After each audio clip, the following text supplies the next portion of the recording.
Or not. Let's try that again. Scene transition. You don't want to do it for me?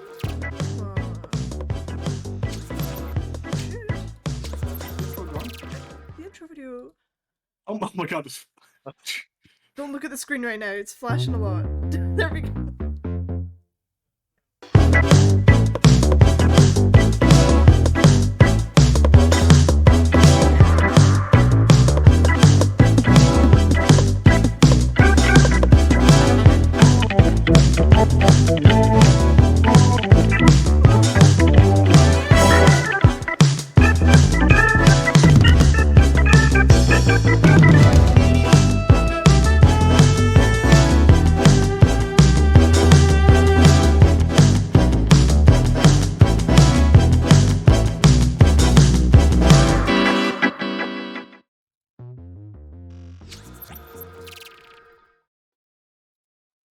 That a lot happened right there, but we got there. We got there in the end. Sorry, but the flashing that I couldn't control. You guys got flashbanged multiple times by me. I'm sorry about that. But we're back. It's a new year. We're starting all over again. Thank you all so much for the hype train. Thank you for all the resubscriptions, the gifted subs. Thank you all for being here this early in the day for most of you Americans over there. We appreciate every single one of you being here. You know what I think I'm going to do? I think I'm going to take that 10 from last year out of here on our D20 rolls. And we can start fresh in the new year. So if anybody in the chat would like to write us a exclamation mark D20 to roll a D20 that the players can use at any point during this session, we get 2 per session that they have to all agree upon to use for whatever that roll is. A 1. A 1! Nice. We're starting off the new year. Ones are good. Yona gets the 1. I'm so annoyed that we're going to get a 1 this session. That's fine. I'll just make sure that I really describe a cool move that I don't really care that much about, and you guys are going to be like, that's the one, take her down. It's like describing a cantrip to get counterspelled. It's the worst thing in the world. I'm sitting there like, oh, they start building up this ritual. You're like, we're taking it down now, and I'm like, to cast thaumaturgy, get wrecked. And a second rule from anyone that wants to in the chat as well. We'll pop that up over there. I'm gonna get the music playing. So while I'm setting that up, why don't you guys start introducing yourselves? And we're gonna popcorn it, and I'm gonna start with Josh. So off you go, Josh. Hey, I'm Josh. I'm Yonch from yonchandyona. I'm confused, but I'm feeling good. I'm feeling happy. I play Zach, the near-human warlock bard now. And other than that, I've not got much going on, so I'm just gonna pass it on over to Mike, who's the opposite of me on the screen. Wow. Hi guys. Oh my name's wait, what? Huh? Sorry, the 19 and the 1. That's pretty good. Yeah. Sorry, I thought I did something bad. Hi guys, my name is Michael, also known as Bardic Dice, here on all the socials. Also stream here on Twitch, and we're back on Thursdays, 6:30 Central, for our homebrew game Fates United with Marquee Gaming, Raphaziel, all the goodies. We're getting into it, the last kind of sort of third of the game, going through backstories and boss fights. We'll probably be ending here in a couple months, so it's super exciting. Definitely want to go check that out if you've been following that. Otherwise, today here on yonchandyona, I'm super excited. Among the items, I play Halim. He is a cleric of the sun, Avia Ra, so he is trying to keep with his faith, but hide a few shameful things in his past, but also trying to start to become one of these crew because he's realizing that there's a lot more to them than he thought. And he did level up, he stayed cleric, but let's just say his faith in the sun might have been rewarded. So, been fun. Oh yeah, popcorn. Popcorn across from me, Joe. Hi, I'm Joe. So many things. Let's see. I play Tao Blondie, who is a Vect gunslinger. What else? I forgot my water, so I have a little bit of coffee that I'm going to try to save. Right, and for hydrates, I also have a website called togglequest.com where I write about video games and video game adjacent things. And I'm excited to be here today. Popcorn to Laura. Oh, me, I'm Laura, aka Mistress Shanks. I've been a little bit on hiatus, I guess, past few weeks on my own stream, but I will be resuming that this week. I am doing a Dragon Age series playthrough on Tuesdays and Thursdays. So that'll be starting back up hopefully this Tuesday. In this game, I'm playing Zarya Alistair. She's basically a hacker, and that's it. Nothing. There's nothing fancy about her. She's just a weirdo. So I'm gonna end it there. Popcorn to Dave. Hi, I'm Dave, or Mufio, whichever username you happen to come across. I play Taklinn Fireforge, your local dwarven mechanic. And here's a curveball for you. I have no socials. There's one Twitter account, but that's it. Then you lied. Okay, one social, but I'm not social. I'm not social on there. That's the difference. And I'm happy to be here. Popcorn over to Iona.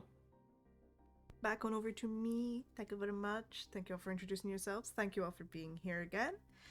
Yeah, so underneath all of our names on the screen, all of us are our Twitters, except from Laura and Dave, Laura's is her stream, but I think I'm missing an underscore that I need to change. And Dave's is just, if you want to add him in the chat, that's his chat name for now. But that might change in the future, who knows?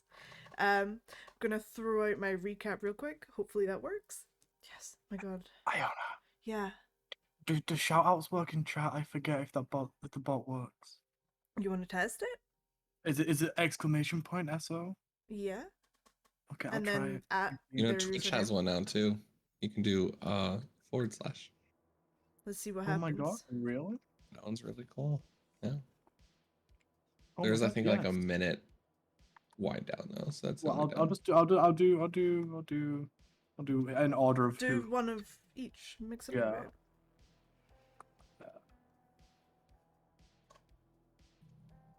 Oh my god, thank you. Okay. Shout out. Have you got a bunch listed? Yes. Okay, I think there's a cooldown though, so I'll go through them. I see. You know. I get you. Yeah, the one with the exclamation mark makes a sound on stream, so use that one if I'm not talking, but if I am talking, use the other version. So I posted the recap in the chat real quick. I'm just going to read it off, and then I'll also give a bit of context of where we left off, because I had to remind the players, so I'm probably going to have to remind the people that haven't been around and in the chat as well. So, to start it off strong for people that haven't been around, the nuke that the players had has been handed off to someone that they think is trustworthy. They're not sure. They left it outside and they said, you can take it, and hopefully the person that they've given it to is worthy of having a nuke, if anyone is worthy of having a nuke. They have traveled through space and through the maws that are in the universe, which are just these big portals made out of giant long dead creatures that held portals in their giant maws, hence the name maws. They have used those to travel over to Jormund because they had a very, very sickly dwarf on their ship when they were on Concordia, who was basically dying every single day. Halim was having to use up all of his spell slots to keep this guy alive. So they have gotten over to Jormund with a couple of people feeling sick. I have been being very nice to you guys in the first few levels because it's all new stuff with like space travel and all that sort of thing. From now on, if you guys use Moz, your bodies aren't accustomed to that kind of space travel and light travel. So you guys are gonna have some problems when you're using Moz from now on. I just wanted to let you guys know that in advance. You'll still be able to use them. They'll still work the same way functionally. It's just that you physically will have some repercussions from using them too often or not often enough or whatever the case may be. So you guys are on Jormund, a dwarven conclave planet, the home planet of the dwarven conclave. And you guys have finally managed to get Gerrik, your sick dwarf friend, off of the ship and given over to the dwarves, so that he can go and be healed, hopefully. However, this planet is currently in the middle of a war with the Lakshay solar system or empire, or however you want to describe it. And they have also got a lot of other people they need to be healing, so you're not sure where they took him, what they're doing with him. You know they said they'd heal him, and you saw him get carted away by some troops, so you assume that he is probably off in some sort of medic bay somewhere. And Zach's friend hatched last session, a little bird boy that is made completely out of crystal, and is a boy or a girl or a they, or we don't know. It's trying to figure itself out as much as Zach is trying to figure himself out. Together, I'm sure they're going to be a very great pair. And now you are all on this new planet. You left in the morning from Concordia after using up spell slots to keep the dwarf alive. You guys knocked out Vikor, your Nautilid friend, depending on whose perspective you're looking at it from. He is currently unconscious on your ship. You knew that he had about 3 hours to 4 hours of unconsciousness before he was going to wake up again. You guys have traveled for a couple of hours, so you probably have like 1 hour left as of the moment we cut off last session. When you guys arrived, the dwarven commander asked if you would be able to maybe help heal some of the troops, or if he had some other missions he would come and find you and give them to you. And you guys parked up your ship in the giant parking bay in the center of Jormund. You guys all had these various different plans about what you wanted to do, but I think we generally agreed that you guys were going to have a long rest, get yourselves sort of refreshed, ready to go, take some downtime to kind of give yourself upgrades or focus on training certain skills, otherwise known as you guys are also leveling up during this time. So some people are praying, we have Taos like screwing in bolts, adding armor plating, taking off parts and moving it to different locations, charging. We've got like some people are on the internet searching and researching. And if you guys are taking a long rest, that does mean that Vikor is going to wake up while you guys are all on the ship. So I'm going to go back to the point just before he wakes up in case any of you have something you would like to do to either stop that or move him somewhere else or whatever the case So may be. anyways, start blasting with the EMP. Everyone just starts shooting him again as he's unconscious. No, just the EMP to disable the suit. Okay. You kind of have to make a general assumption that when you use the EMP on the ship, it does shut down quite a few of the ship's abilities because it is a blast radius. So, like, things like life support shut down during the time that you blast Vikor. Luckily, you guys are in atmosphere, so you guys are okay. You're in a self-contained atmosphere on Jormund, but if you were out in space, for example, and you wanted to blast someone, the ship might have some problems as well. But for now, does it last? It lasts about as long as a regular knockout would, so unconsciousness, so 3 to 4 hours. Rough, like you can roll a d4, it would be 1, 2, 3, or 4 hours, depending. It will be more impactful in more serious situations, so we would roll for it. Right now, I would just say it's how long, however, what you're doing is. So, like, for Vikor, I'm just going to say it was the amount of time it takes until he wakes up because it's easier that way. Unless anybody specifically wanted to do something, and then we would talk about it further. But for now, you blast him, the life support shuts down, that's fine, you guys are in a self-contained atmosphere.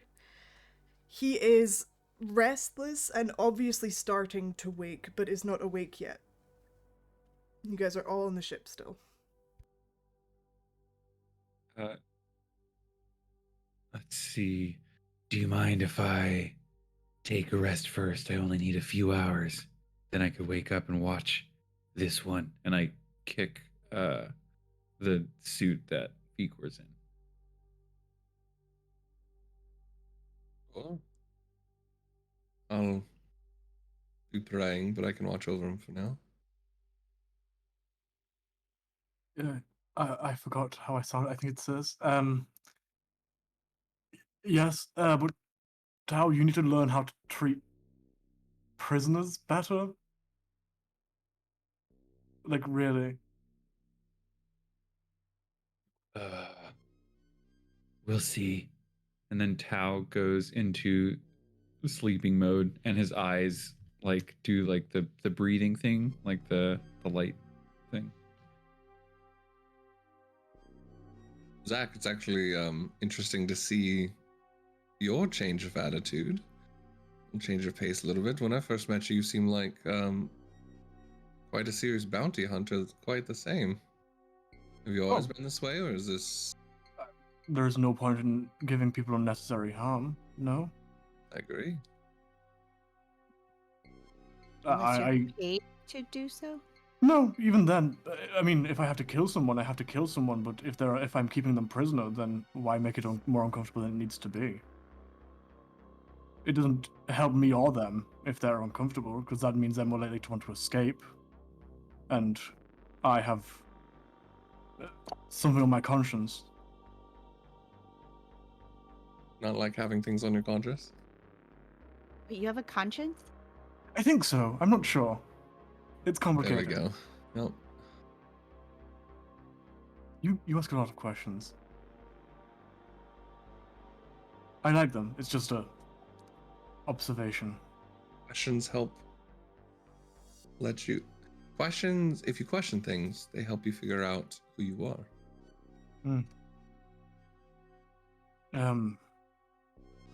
What are everyone's plans again? I don't know if we discussed this just before we sleep. I know for me, they seem like they need some healing, and I probably want to go check in on our dwarven friend. So I was going to grab Halima off of her rotting game device over there, and she's going to come with me. What do you If want me anyone to else do? wants to come. Literally, what else am I meant to do on the ship? Play games. Okay. She goes back to playing games immediately. No need to ask her twice.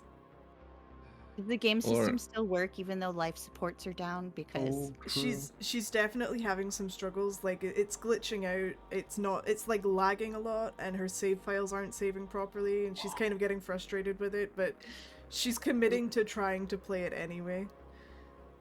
I mean, you could find yourself helpful with someone on the ship to see if they need help with anything. She pauses the game since it's not working anyway. I mean, I don't have much to offer, but I'm willing to help if anyone is, well, I mean, Administrative help? Yeah, I can help you with your filing. I do have a gun, but I'm not very good with it. It's just for self-protection. I'm kind of insider just a little bit. Like I'm not as distrusting as I was before, but she's talking about trying to go stop her brother. Yep. And she's like, I'm only good at being secretary. Like, something just doesn't jive here. Yeah, throw an insight out. Oh, insight. 20. There we go. Nice, not bad. As she's mentioning about not being very good with the gun, you can tell that the words she's saying are true, but physically you watch her demeanor as she's talking about it. She seems to adjust this little satchel that she has on her side of her bag and just sort of like move it a little bit out of view, as if she's trying to kind of cover up something else she might have that might be of use. But she's not addressing it or saying it or anything. So all the things she is saying are true. But her physical demeanor suggests she might be hiding something more. Well, I didn't have any plans, so if you would like, I can maybe give you some tips on how to shoot it better. So that Sure. if you do get into a situation where you're going to die, you may actually use it Do you rather have than panicking with it. like a training room? No, if we don't shoot the ship, it won't mind. Do you have blanks? No, I was more just going to show you how to hold it, like properly, Oh. so that it doesn't kill you. She picks it up, and you can tell she's not very. She knows how to hold a gun. She's not stabilizing it. She's not doing anything like that would actually make it useful to shoot. She's just kind of holding it out in front of her, and she's just like, "I do hold it like this, though, right?" She's pointing at everybody. Yeah, she's just waving it around. Like the sun staff and slowly turn it away from someone. Oh my god, I just grab hold of it and point like down towards the ground. I mean, Zach isn't like the most skilled marksman, but like he gives as many tips as he can, you know, Okay. about like how to hold it and like how to stand and stuff. A little fatherly, now that things are a little more quiet, and he's like starting to put back a lot of these little interactions with Halima. Is Zach just purely being friend, or is there like maybe some chemistry there that he's now just picking up on? It's for you to answer. I don't think Zach even knows that like relationships exist. I mean, without even having to make an insight check. I think he's like Wild. I don't know. Everything Like, seems genuine so far. Yeah, like maybe like subconsciously there might be like something like, but I don't think he's maybe like, oh, if I like teach you how to shoot. Yeah, Like, okay. he's That's what I was wondering, because it was like, yo, girl, let me show you how to hold that gun. Like, It could also be. he's about to like back. inflict wounds, be like, all right, you can step away. Back off. No, it's 50 seconds pure. watching Mortar getting shot. It is pure intentions at the moment. There's no ulterior motives. He doesn't know what a romance is, and the likelihood is, until someone explains it to him or he sees it in some sort of media, the only time it's likely to happen is if someone directly goes to him instead of the other way around. Also, he's not really a touchy-feely guy. So he's not really. He's like touching her the least amount he can. He's like when she's like standing with, he's like, all right, just and then like moves it. Okay. Okay, very good. What about the other way around? What about Halima? Halima seems interested in him to possibly like a very, very small degree. It's not like a big burning crush. There's nothing like every time he touches her she blushes. She's just sort of. He's a burning hot boy, of course. Yeah, he's a new person that she's met who's not completely unattractive. She's comfortable around him and she's fine with him touching her, but not like trying to snuggle up to him or anything like that. Just friends, isn't it? Just some homies. Just buds. Buds.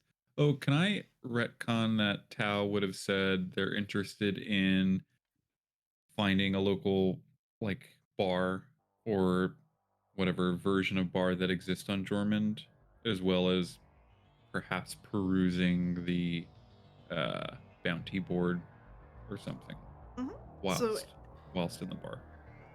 When you go to a bar, you want to go and look at bounty boards and see if there's any jobs you can take, or? Yeah. Okay. And I would specifically be interested in going to the area of town that they were instructed not to go to, because they feel as though that's where the authentic information is going to be and not at the touristy or whatever spots. Are you heading out just now, or are you still doing your shutdown and rest and then heading out after? It'll be going out after the rest. Okay, perfect. Yeah. I was thinking about potentially going to the university to check it out, but I also kind of want to go to a place where I would get the real information, and the college campus might not really be it. So I might actually go with Tao, if that's cool, Totally. to try to get some information on like the computers, on the hacker squad of the area. Okay. So you All guys, the underground shit. after Tao's rest, and I assume after Zarya's rest, you guys are gonna head off into the more seedy parts of town to see if you can get the proper information on like the who knows what, and if there's any quests in town. Perfect. What's everyone else planning on doing? Just going for a little stroll. Just now, whilst the rest is happening for Tao? I mean, everyone's resting up now, right? Yeah, I think everyone's planning on resting. That's what I'm asking. Like, is anybody doing anything prior to the next morning? Or is everybody just sort of settling down? Yeah, no, I'll be settling down. Waiting all the while, keeping an eye on Vicor. Okay. And also on the data that Flint was downloading. Yes. He's still processing that. There seems to be... He seems to have found a... You don't know whether it's like a dark web type situation or like something of that sort of ilk. He's found something that has a suppository of knowledge that he couldn't find earlier, and so he was about to give you information and then immediately backtracked and started going back on what he was doing, and the files that you're downloading and editing through are a much more rapid pace than they were before. He seemed to have been struggling for quite a while to find anything, and now he seems to have found some sort of jackpot that he's looking into in depth. Alright, Flint. He's going Nicely done. He's going X Games mode right now. So Games mode. I was born for this. so everybody is resting up for the evening. After the next sort of 10 to 15 minutes of Tao's rest, Vicor does wake up. The suit is already shut down, but he inside is awake, and he sort of starts banging on the glass and being like, "So what is the plan?" Oh, quiet time, Vicor. We're all resting. Well, I just Like right rested. next to him, praying. Yes, but it's polite to wait for everyone else, right? Oh, we're being polite in this situation. Okay. The bomb is gone. We actually don't even know where it is. So, We're just waiting to see how you're going to react to it. yes. How long was Also, I we're on a out? completely different planet. What? Oh, How long yes. was I asleep? About a day? Okay, where are we?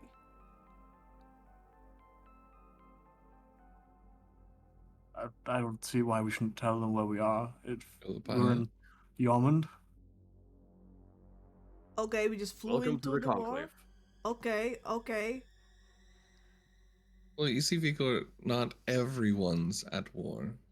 Usually only the soldiers are. Yeah, when you're this far back. Exactly. But, so are we leaving here again? Are you leaving Not me where- here? Definitely not that one. That one seems very counterintuitive to what Where- we're trying to accomplish here. Where are you taking me? I would, if I can be honest with you, I'd rather you not be a prisoner anymore. Now the bomb isn't here, you have no reason to hurt any of us. And since no one, including us, knows where it is, you can just stick along with us until you find it. Yes? But just be part of your little crew? Just be here and not have to knock you out every 2 minutes, because that can't be good for anyone. But I am still supposed to stay on the ship?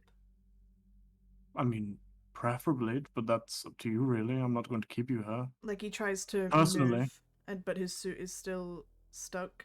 Oh, yes, the suit's turned off for now. Like I It said, should be it's back on in a quiet few time. hours. Yes, if you just have to wait for that to get over. But hopefully tonight will be the last time that you don't have control of your own faculties, as long as you promise to not kill us all in our sleep. It's up to you. You control your future. Well, what are you We're guys... asking very little of you here. What are Just, you guys just doing? don't kill us. Like, what's the plan? Well, I think everyone's doing their own thing. Okay, well, so- I'm not going with Tao, so who wants me, I guess? You want to come with me? We are going to... might not be the best place, actually, now that I think about it. But I'm going... Actually, it could be. You know, I'll leave it up to you. There are people that have been severely hurt from this battle that need healing. I'm going to go heal with them and heal our friend that was on the ship. I don't even know if you met him, actually. If you saw the dwarf that was kind of like off to the side, coughing at any point. There was other people on the ship? Oh, I yeah. believe there's at one point we left him out. You might not have noticed, but You haven't I would- had You a did. nuke. No, you commented on him, didn't you? Did I? Look. He's been hooked up a lot the last 2 days. It's understandable, That's so Vigor. It's good. fine. You guys had the nuke on the ship, and you had the prisoner, and also another prisoner. Is this? It's I wouldn't quite say prisoner. So he was someone who was trying to kill them because there's a bounty out. So he was like, "No, I don't want to die," and shot them first. And so we disabled him and said, "Hey, why don't we take you home You guys like to his family?" disabling. Yeah, we don't like killing.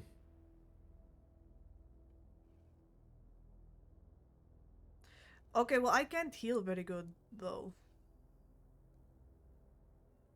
I can pick things up. That might be You- useful. You could learn the consequences, what a warhead would do. Roxy. I think I know the consequences of what the warhead would do. You know, my whole civilization was wiped out, and I'm the only one, like one of the only ones left. I think it's important to understand the consequences from different perspectives. You saw it from a grand perspective of, I understand the horrible, I assume it's bad by the way you're talking about it, result of your entire culture being destroyed, but you didn't see it on the ground, right? I mean, You can see people suffer and dying and... I was in the war for a while. True. To give you correct. another option, then I'm planning on staying here until the guard captain gives us the work that he might have. So you could stay here. I was going to a bar if you want to try and patch things up with him. Have a little tavern Sure. brawl. And Taklinn going for a walk, I think he said. Maybe you should stick with them instead. So not Taklinn. So it's go and see the desecration of war, or just sit around for a bit. I'll go to Or a you bar. You could come Oh. with me if you want. There's that option too. Fuck it. Is anyone going anywhere they need protecting? Or we'll need like heavy things moved, or like I could carry you if you need to like do a spell or something. I just want, if I'm coming I should be useful, otherwise I could just, I don't know, go to find some food. From that perspective, He's really good at finding food. He could pick up a bunch of food and tea and then stock us up. Or take food and tea to the people who are sick and might need snacks. Do you guys have storage? Everything. I could stock you up for a while. I think you would be better used probably moving heavy soldiers around if needed. So like carrying the dying in. Yes. Were they healed? If they've been helped? Preferably the second one. I mean, Wait, if they're healed, they won't need to carry them, Sometimes they have to still recover. I guess. I don't have Fine. that powerful magic. I guess I will come and see the spoils of war.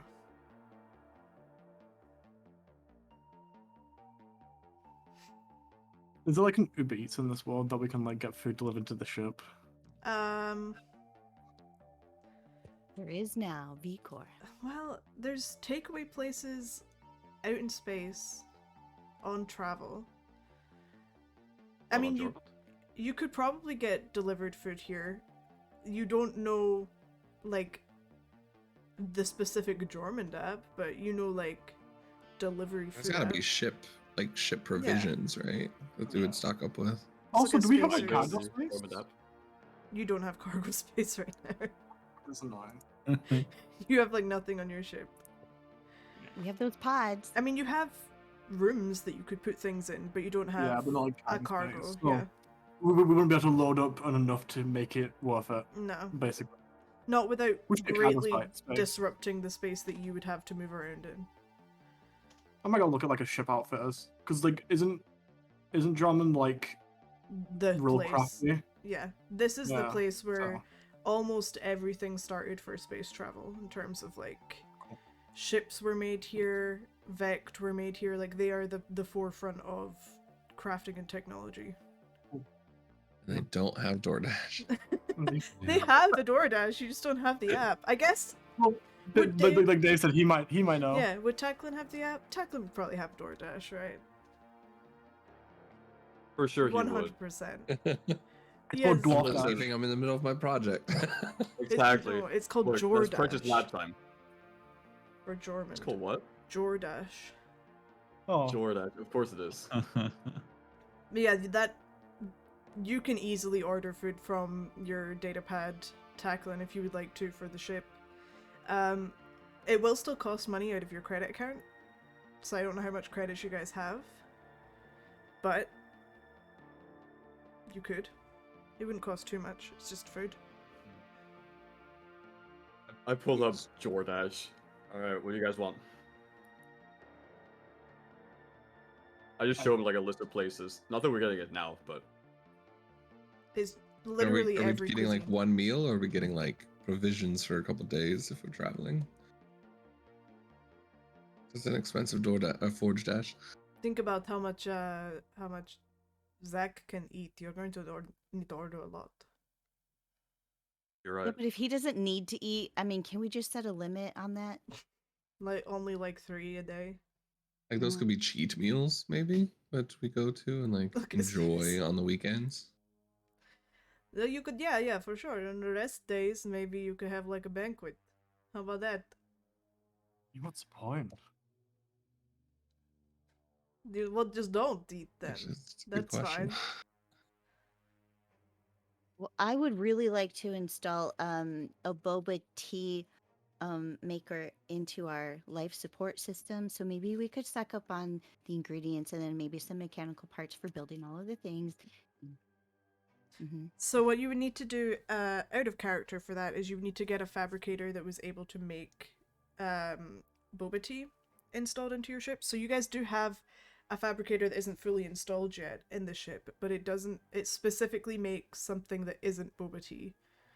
You would have to get a separate one or an upgrade for the one you currently have that would allow it to have multiple recipes stored instead of the one that it currently has. We should get like we should get like Not HelloFresh. greetings food delivered so we can make our own food, you know? As a side note, we got a offer for a sponsorship for a thing that basically is just a like food delivery to your house Word. thing. We should incorporate that into the game. Yeah. There is that streaming food thing that you can like Yeah. streamers or like chat can order food for you. It's a thing. It's I've always unfortunate we wanted to all do live it. so far apart. We can't order it to all of us.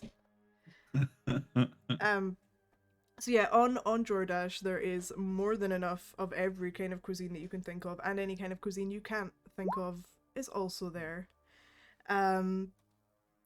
You guys are like able to order whatever you want. You realize as you're going through how much credit you have to be able to buy food that the guy who said he would pay you for your most recent job is in the ship with you right now and can't run away. And didn't pay you for your job. So you imagine maybe you could get Vikor to give you credits that you're due if you can convince him. We did make a deal with the king and queen to turn over all this stuff for payment, and then we ended up giving it to someone else. Yeah. So, yeah. So you guys didn't get paid for either of your jobs so far. Nice of having a conscience. Fuck.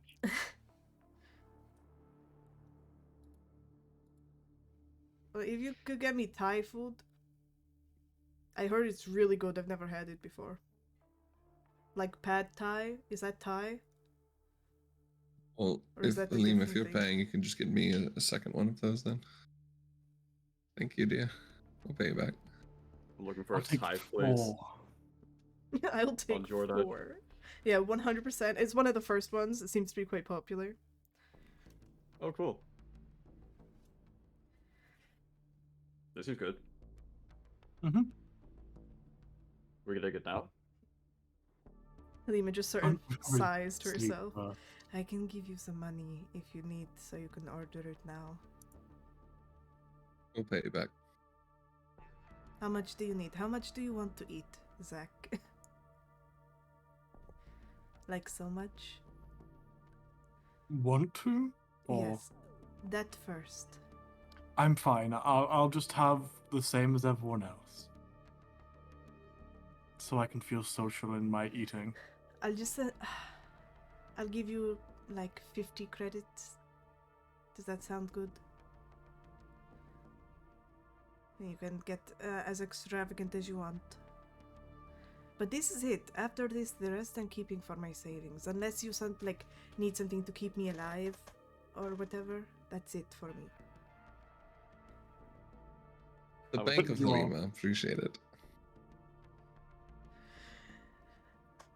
She lies down next to the game console and just sort of like looks up at the roof. She's like, it's really uncanny. You need to get some beds in here, or like at least hammocks.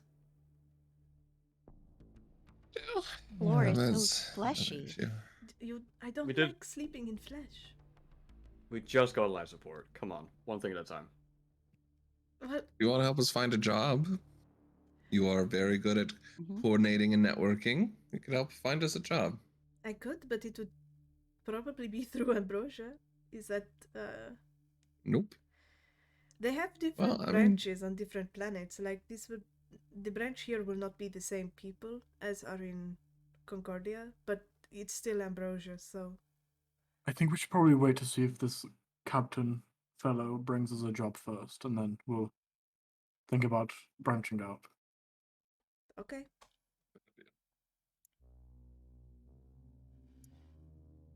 I'm gonna order food, but I'm gonna order like 2 more, like 2 extra portions if I can.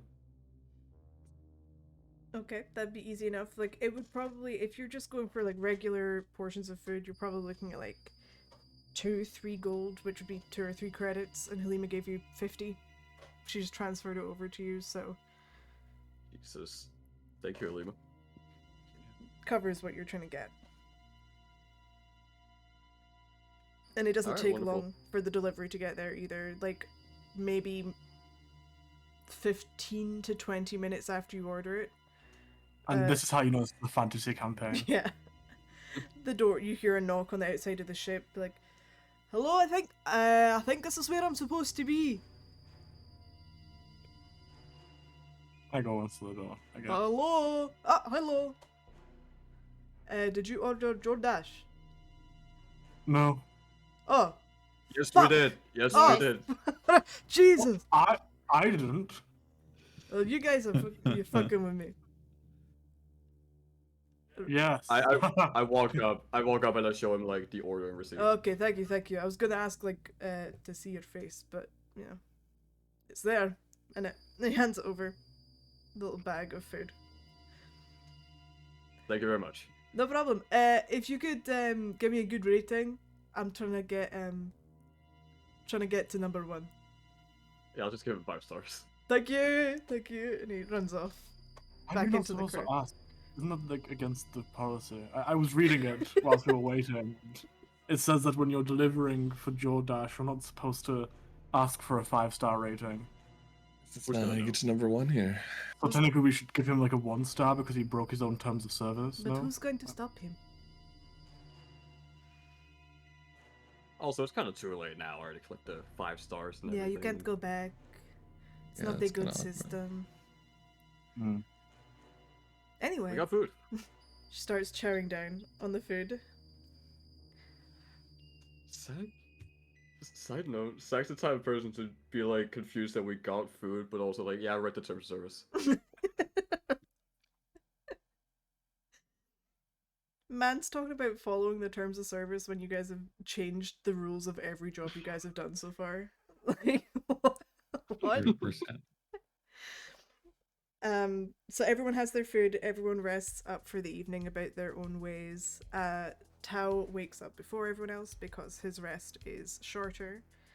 And he all he really does is recharge and go into a state of stasis, so he kind of can keep consciousness and be aware of what's happening around him while he's resting.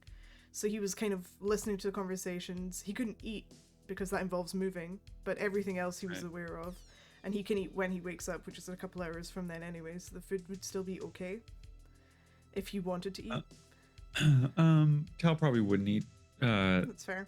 since they don't really need to, but during all of the Vigor talking parts, you would have heard Tao's that wind up disc spinning. The frustration Um, sound that he has.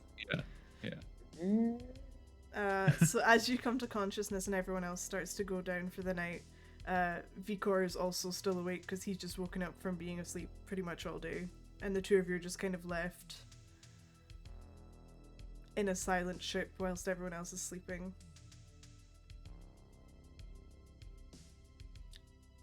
So, how are you doing? Oh, I've been better. Yeah, me too. So, About that thing I had to do. It was just a thing I had to do. I don't know. No hard feelings. I don't know if that's true. I don't know if you had to shoot me. Well, In in life you have fists and stuff. I do, but they're for holding guns. What do you what? Okay, but also like Halim has a stick, or like there are just so many other options. You didn't have to shoot me to put me into unconsciousness. Like that's not cool. Well, to be fair, no one else really volunteered to do it, so I took the initiative. Yeah, you really jumped at the chance. I did. Do what I had to, When I'm called, I serve. That's simply not true, is it? I've seen some of the things you've denied doing. I will get up and put their hands on their hips and turn back around. You have specific goals, I imagine. So do I. So let's not pretend this is something it isn't. You stay out of my way, and I'll stay out of yours. I'm cool with that. But right now Got we it. kind of have to be in each other's way. For right now. I suppose, but you can't really move. Am I right? Well, not right now. Like in maybe a couple hours I can. So you just stay over that side of the ship. I'll stay over Okay, here. I'll stay over here. I can't stay right here. And Tao will put his finger really close to Vikor, kind of like I'm not touching you, I'm not touching you kind of vibe. I mean, you can stay here. I am not as ranged as you, so if you want to stay right next to me until my suit can move again, that would be great for me. Tao will unclick the little button on his thing that keeps their blaster in place, and we'll take a step back. I'll just stay right here, Yeah, that seems right. ready for any eventuality. Cool. He just sort of starts floating in the bubble inside his suit. And he just fades into the background so he doesn't have to make eye contact with you anymore. There's now a cloudy water between the two of you. Cool. Tao will take out their data pad and do some doom scrolling, while every once in a while looking up at Vikor to make sure nothing has changed. After a couple of hours pass and his suit doesn't quite come back to being functional yet, you hear him trying to force it, and there are some strains of it starting to boot back up again, but he's not moving or leaving that spot. He also, in his boredom, starts to try and jump scare you every now and then. So he starts trying to calculate how long it takes between you looking up and doom scrolling, and one time he's right up against the glass, and another time he's faded back into the distance again. He's just trying to fuck with you, psych you out as much as possible in the next couple of hours. Whenever he does that, Tao will take out their blaster and do a little gun flourish. And maybe one of the times that it's done, Tao's just super annoyed, and they'll take their blaster and clink it on the glass of Vikor. You need to stop doing that. Clink, clink. And then he'll step back to his spot and continue doom scrolling.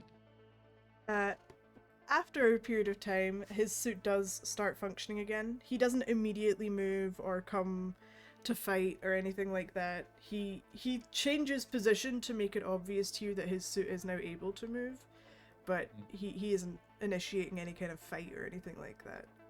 He sort of just sits down instead of standing like he was, and stretches out the arms to make sure that they still work. And Right.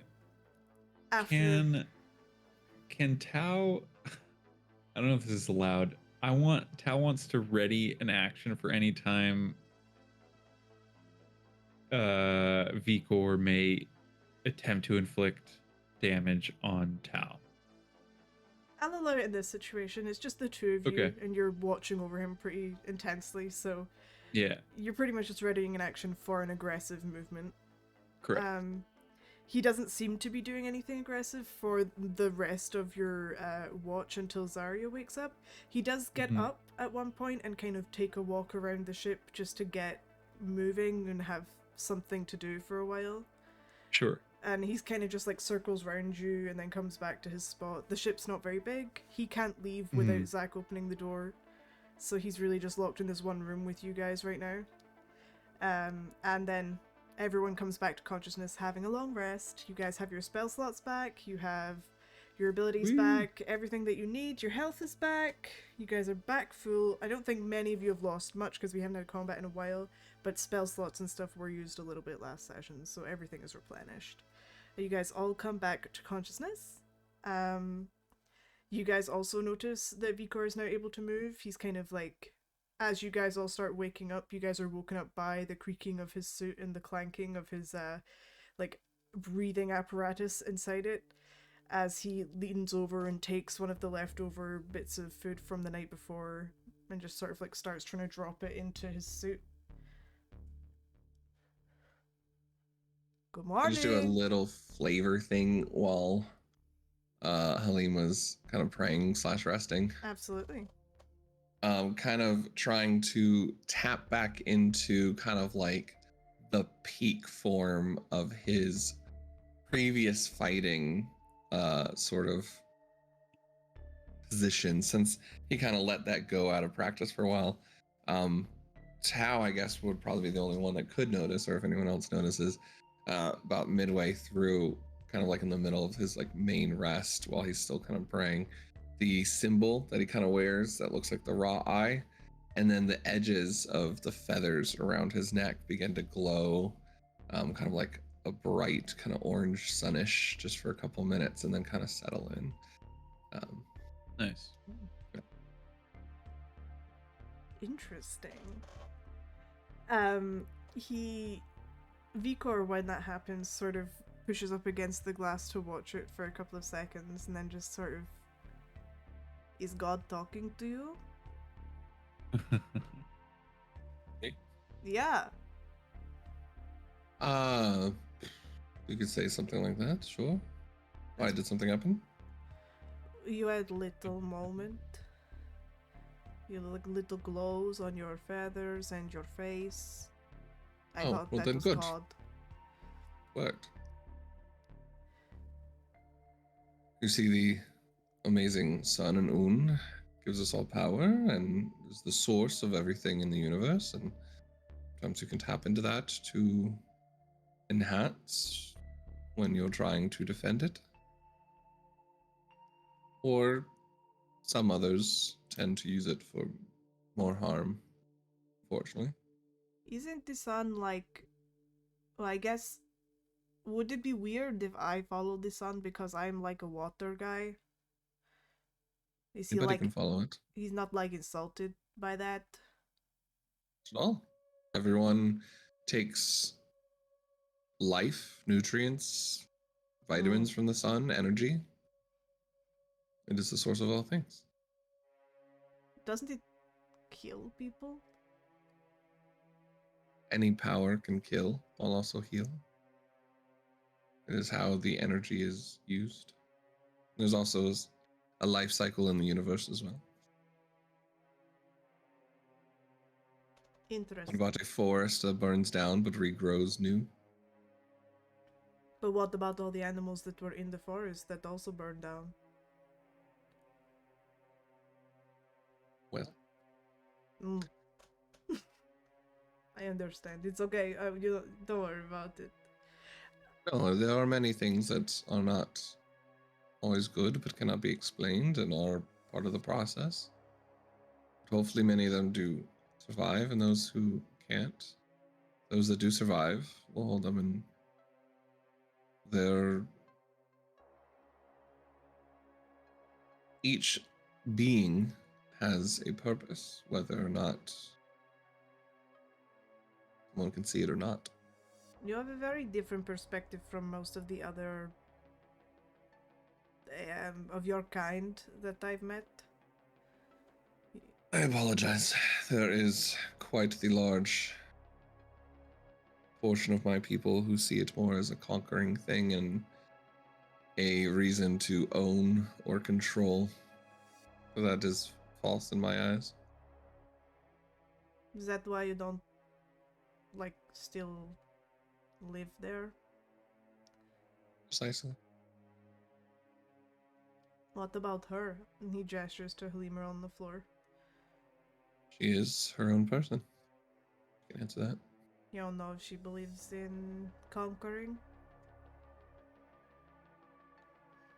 Is she awake or is she still sleeping? She's sleeping. She's cuddled up.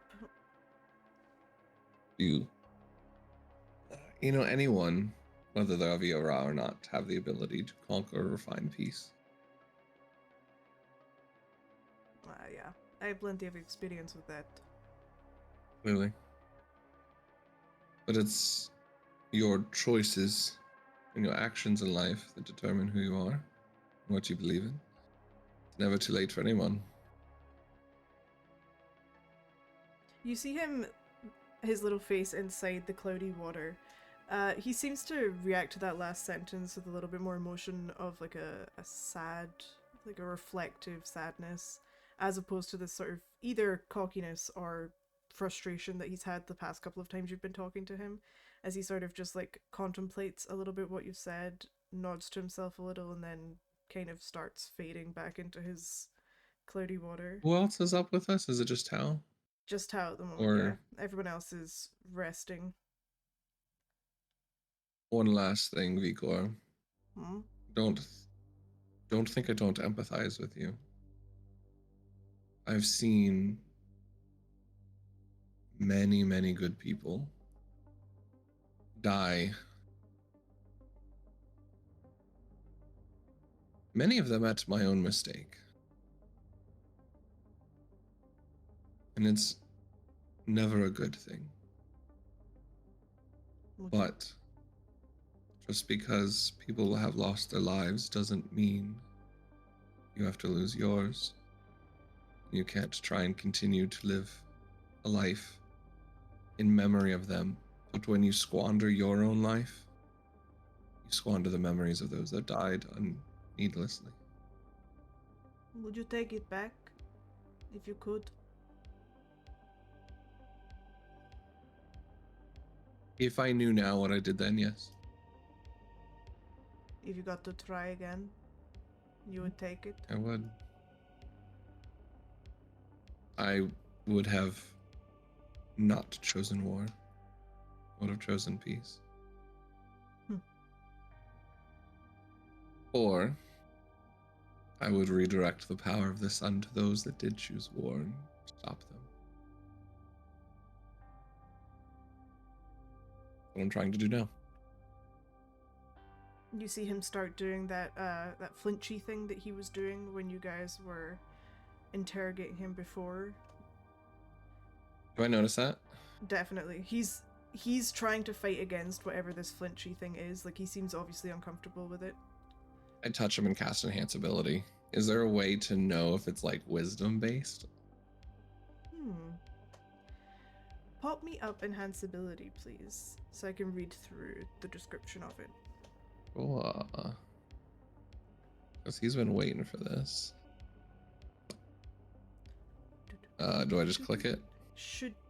It should just pop up unless it is a specifically attack spell. It should just pop up with the description. There we go. Yeah. A description only. Choose one. Take a feather from my mane and place it on him. There's no way of knowing for certain whether it's a wisdom or intelligence based check, but you're assuming from the way he's acting it's definitely one of the mental stats.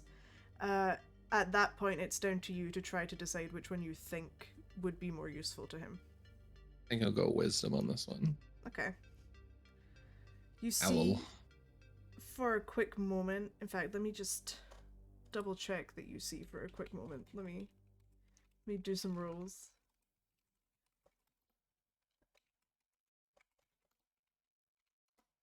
One's not getting healed because of you, Vigor. Oh.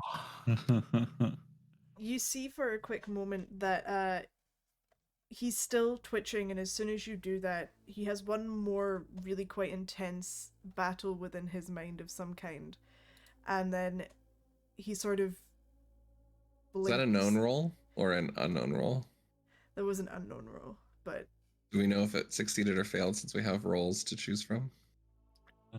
You don't know yet. I'm just about to describe whether it did or didn't. Okay, you can sure. choose to Sorry. throw a Sorry. number Yeah, in if you mine. want. My apologies. No, my it's apologies. okay. It's fine. You see I'm so that... used to having to stop people before like the effect is done. Yeah. So I apologize. No, don't worry about it. You see him sort of blink with a moment of clarity, and just sort of immediately there's this pained expression on his face, as if he's like being hit with 1,000 sad tales at once. Like his eyebrows start furrowing, his eyes start to look at... It's hard to tell because he's underwater, but you can tell that there's some sort of like maybe crying or something of that going on, as he just sort of like immediately gets uncomfortable and swishes away into the back of the water. Swims off very quickly. But you did catch a glimpse of that sad look before he disappeared. It would seem like it worked. So it seems actually. like it could have worked, yeah. Okay. Tao, Yeah, can you do me a bud. favor? Sure. Can you leave him alone for a little bit and not antagonize him? Just for a little.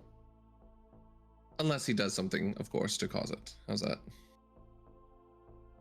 Under those conditions, yes, Just for now. it'll I think- be like he's not even here. And Tao will like clap their hands. Thank you, Gone. Tao. Appreciate it. I'll just put my hand on Vigor's back for a second, just like reassuring. I don't even know if you can feel it. And Physically then you can't feel it, but just- you know he's aware of the general presence around his suit, so he can probably at least assume that there's something going on. I'll just sit next to him, not bother him, not disturb him, let him handle whatever he's handling. And Halim's just kind of getting ready for the day, checking his staff and everything else. So. While you're doing that, you hear just a very quiet, sort of muffled sobbing on the inside of the suit from him. And for the next sort of hour, whilst everyone is still waking up and getting ready, he doesn't move. He doesn't talk to anyone. He doesn't do the annoying jump scare things he was doing to Tao. He stays in the back of the suit, out of sight, until everyone starts moving and getting ready to wake up, and then he does like... You can tell immediately without any insight, he puts on a persona. He pops to the front and does the whole like, good morning everyone, and starts reaching for food, and it's big showmanship as if nothing had happened. And starts like nudging people on the floor and being like, do you want some? As he's like holding out pad thai, night old, cold pad thai to people. Good breakfast? If I'm offered, I'll take it. Yeah, he's I'm handing it down to everyone that's still waking up, so. I'm not gonna turn him away. Here you go! Thank you. So, what's the plan for today? You guys are going to the bar. He gestures to Tao at the back of the ship. Tao is taking into... Tao is overcommitting to Vigor not being there. Mm-hmm. They're not considering Vigor. So Tao will sort of step in front of Vigor, and I just sent everybody a link to bar in the area. It says they have some good drinks, but if you all want to go for a round, I'll buy. But Tao's positioning himself to obviously not include Vigor in this conversation, right? In as much as that can come across. Everyone looking at this interaction, first of all, the link pops up on your data pads. You all are able to see it. It very much has a medieval aesthetic, but their iconography for the bar, like their logo, is a beheaded Vect with like cracks down the face and a tilted crown on its head. It's very welcoming to all of you that aren't Vect, but there are some parts in the paragraphs of descriptions that are just like, no robots allowed, no constructs allowed. Like, they don't address them as Vect and they don't address them as people. They fully address them as like a robot or a construct, and they're not allowed in the bar unless doing a job, like cleaning. Yeah, I've been there before. It's actually pretty shit. We should go somewhere else. I hear what you're saying, but I really want to check this place out while we're here. So if you don't want to go, I understand. I do. Why this one in particular? It looks the most authentic.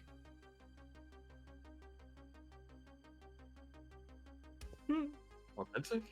For the Jormund experience. And Tao gestures as if they know what that is. Listen, Tao. I'm from Jormund. I've lived here my whole life almost. I'm telling you, this is not authentic. Okay. Well, it is for some, but it's not Sure. the whole thing. I feel like this is the European approach to America. It's like, for the American experience, you know? I feel like to get it a really authentic experience, that maybe Tao should go in under the guise that he is just basically a slave to Taklinn, because Taklinn built Tao and he works for him, and I think that would be really authentic. It would also make me incredibly uncomfortable. While this is happening, Vikor's head is over the shoulder of Tao, because Tao's standing in front of him. He's doing the whole, like, physical comedy thing of, like, you said Tao should be a slave, and he's like, ooh, and, like, glancing at Tao, and then moving to the other shoulder and being like, ooh. Just for pretend, not for real. While stuffing his face, Zag looks up and goes, I think you're all forgetting that he probably wants to fight people, right? Let's be honest here. I think he's going for a reason that he just wants to say, because he can beat people up and then get them to tell him the information he wants. Am I right, Tao? I don't want to elicit the information via violence. If something happens, I will of course be prepared. I'm always prepared. And I put my hand, like Tao puts his hand leaning up against the wall, trying to block what Vigor is doing. You know, they may not be welcoming to me there, but Taklinn, if you do want to go, I can be there as your guard or something, so that they won't be alarmed by my firearm.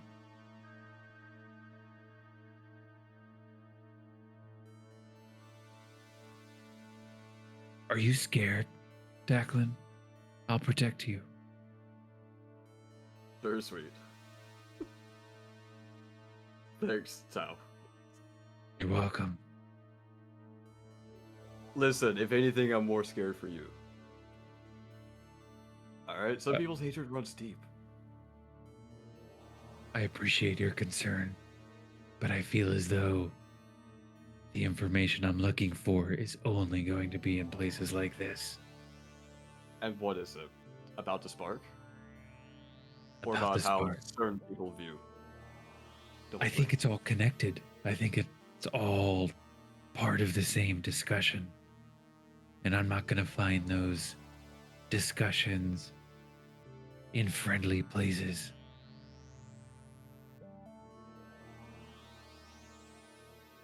This could totally be wrong, by the way, but this is what Tao believes. This is how their sort of culture or their fake cultural understanding of these types of situations have transpired thus far. Taklin like contemplating for a second, then looking back up like before the bar. You wanna join me for that stroll? Do you know of another place? I might. It's not a bar, but there might be something useful there. Okay. As long as we still get to go to the bar, sure, I'll go with you. We'll work on the cover story as we go. Got it.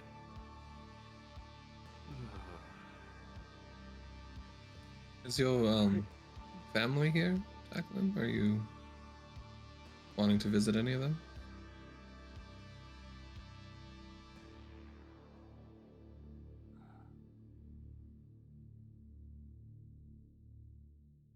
My dad might be here.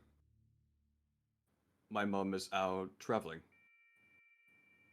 I realized I was very snappy last time saying you couldn't meet my mom. Sorry. That's why. She is a spacer. She is out on a journey right now that she's been on for quite some time. No one knows when she'll be back. But she's doing great things. Must be difficult. It's not so bad. I mean, whenever she is there, or whenever she was there, she did her best with what time she had. Well, she raised a good son then. I'll let her know when I see her again.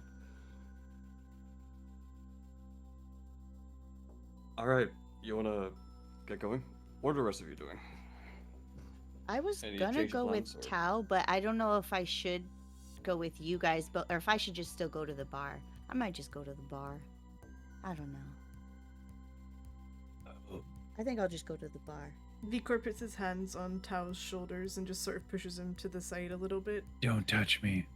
Oh, sorry. My bad.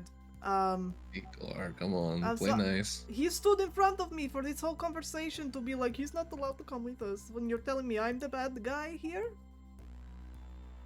I'm just trying to join in. What?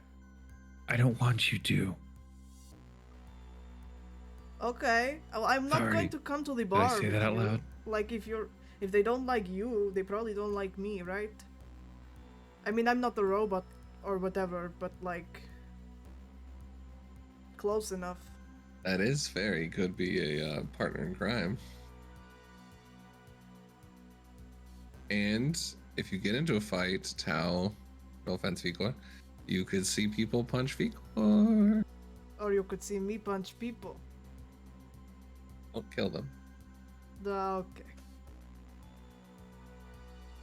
Well, what if Yeah, you're the lava racist? thing that you were starting to do on the ship. Can I kill the racist ones? Yes. Oh, That I'm okay with. I mean, I don't have to come to the bar. I can still pick up dead people. Sick people. I mean. Or I could go with Zarya if we think she needs protection for a bit. Or I could stay with Zach and we can wait for a guy to come. I don't know. Well, see, I'm Taklinn, gonna go into the racist bar and try to be kind of unseen and just listen for a Oh, while. So that's probably not a great idea. Otherwise, I would love to have you come with no, me. that's okay. I'm pretty obvious. Mhm. I could stand outside in case you need me. Like if Or- someone hits you. Sorry, if you do go to the bar, you can scout it out and send us messages so that we're prepared for something when we get there. So true. Yep, I can do that. All right. So I going with Zarya to stand outside in case she needs protecting, and then you guys Don't are. care. I'm not talking to you. I'm talking to Oh, everyone sorry. else in the call. I personally still think it's probably better if you go to To- the sick people. Okay. I think Zarya can handle herself, and I also believe that it is not in good interest for being stealthy, even to have you outside. Okay. It kind of puts people on edge, I would guess, in this scenario. But that is That's your fine. choice. You are a person. Yeah, I know. I like all of these options to me pretty much feel the same. So except from I get just that. being like one-on-one with Tao, like that's all I don't want to do. And That he's we the same. agree. Yeah, we've agreed last night that we'll stay out of each other's ways. So, maybe it's actually best I don't go to bar because I'll be in Yeah. his way. So Mm. I'll go pick up guys, and Halima chimes in. She's like, I can go with you, Zarya, if you want some company. Sure. Yes, that would be great. If we could swing by somewhere I can get a different outfit. Just, Of course. something cheap and easy. Like a black outfit. I was going to make a your mom joke, but I'm really biting my tongue here. Good. And she looks at Halim. Just be a bit awkward. Not listening. We'll go get an outfit, we'll go to the bar. And Okay.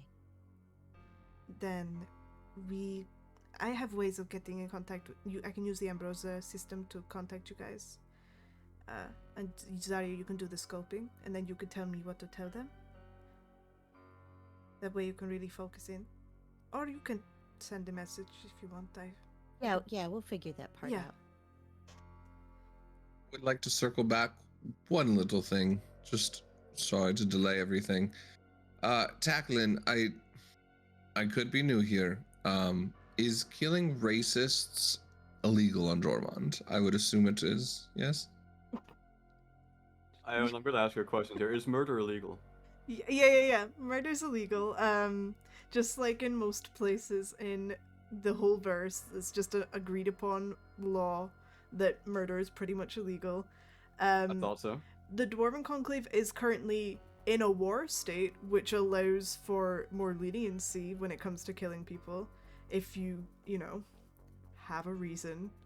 The likelihood of being able to convince the government that killing a racist in a bar helped the war efforts is slim, but possible. Yeah, you're telling me that there isn't like a paragraph 28 subsection B or whatever saying a list of good reasons to kill someone and one of them isn't racist? Yeah, well, You run into a bar and hit the counter and try and intimidate people, but they laugh at you. I feel like that should be a subsection in there somewhere. Yeah, 100%. No, like They murder. gotta add up, right? They gotta compound. Ruin it. Like, that's next to like the one where if you ruin a cool moment for me, Yeah. I'm entitled. You know. Yeah. Like, No, murder is illegal. And He tried to do war on me, so I had to kill him. Your Honor, he killed my vibe. please. Book it. Dismissed. I'm Yeah, it's fairly sure it's illegal. Please try not to completely murder people because we don't have money and Halima's not going to pay bond for anybody, so. No. Also, if we start killing people, I am leaving. I'm going to go back to the ship. I wasn't planning on killing people. I was just Yeah. saying that if you wanted to kill racists, it's perfectly justified. I Who am I put to? in a second here. It seems like an unpopular opinion, but maybe we should try to teach them not to be racist before we kill them. No. Vikor starts laughing. Wait. Wait, you're still gonna kill them after trying to teach them? What if it works? Then don't kill them. Oh, okay. Well, you said teach them before killing them, so I wasn't sure. I meant like the Sometimes, Zach, idea. with you, I need to follow your thoughts out. True. That's all. Yes. I don't know. I might be wrong. I don't really Halima know. nods quite No, aggressively. I'm with Zach, most certainly. If there's a chance to turn them Yeah. around, then we should take that.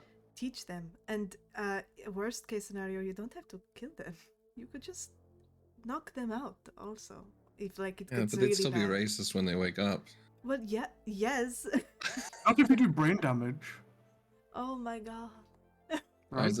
was a joke. in my thoughts, Lobotomy. What if we did a Oh. lobotomy and then they couldn't remember they were racist when they woke up? Oh, no, if they're racist, we can just leave them behind. Can we get off this topic, please? but- I agree. Okay, so no murder. I wasn't even gonna fight. I was just saying. Self-defense is all right, guys, but just I'm not Knock gonna them out. break I'm the just law. going for information. I'll do it legally, I promise. Well, I mean, mostly legally. there you go. Right. Okay, let's go shopping. She Right. pulls Zarya out of the ship. Can you open the door, Zach? Thank you. You were lucky you got out of a lecture, young one. Just looks at Halima, but have fun.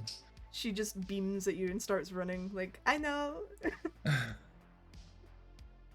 Don't worry, Halim. I'll be a great influence on your daughter. We will not I'm get into sure anything you will. bad. Yep. The second they leave, I take the power cord from the game console and pocket it.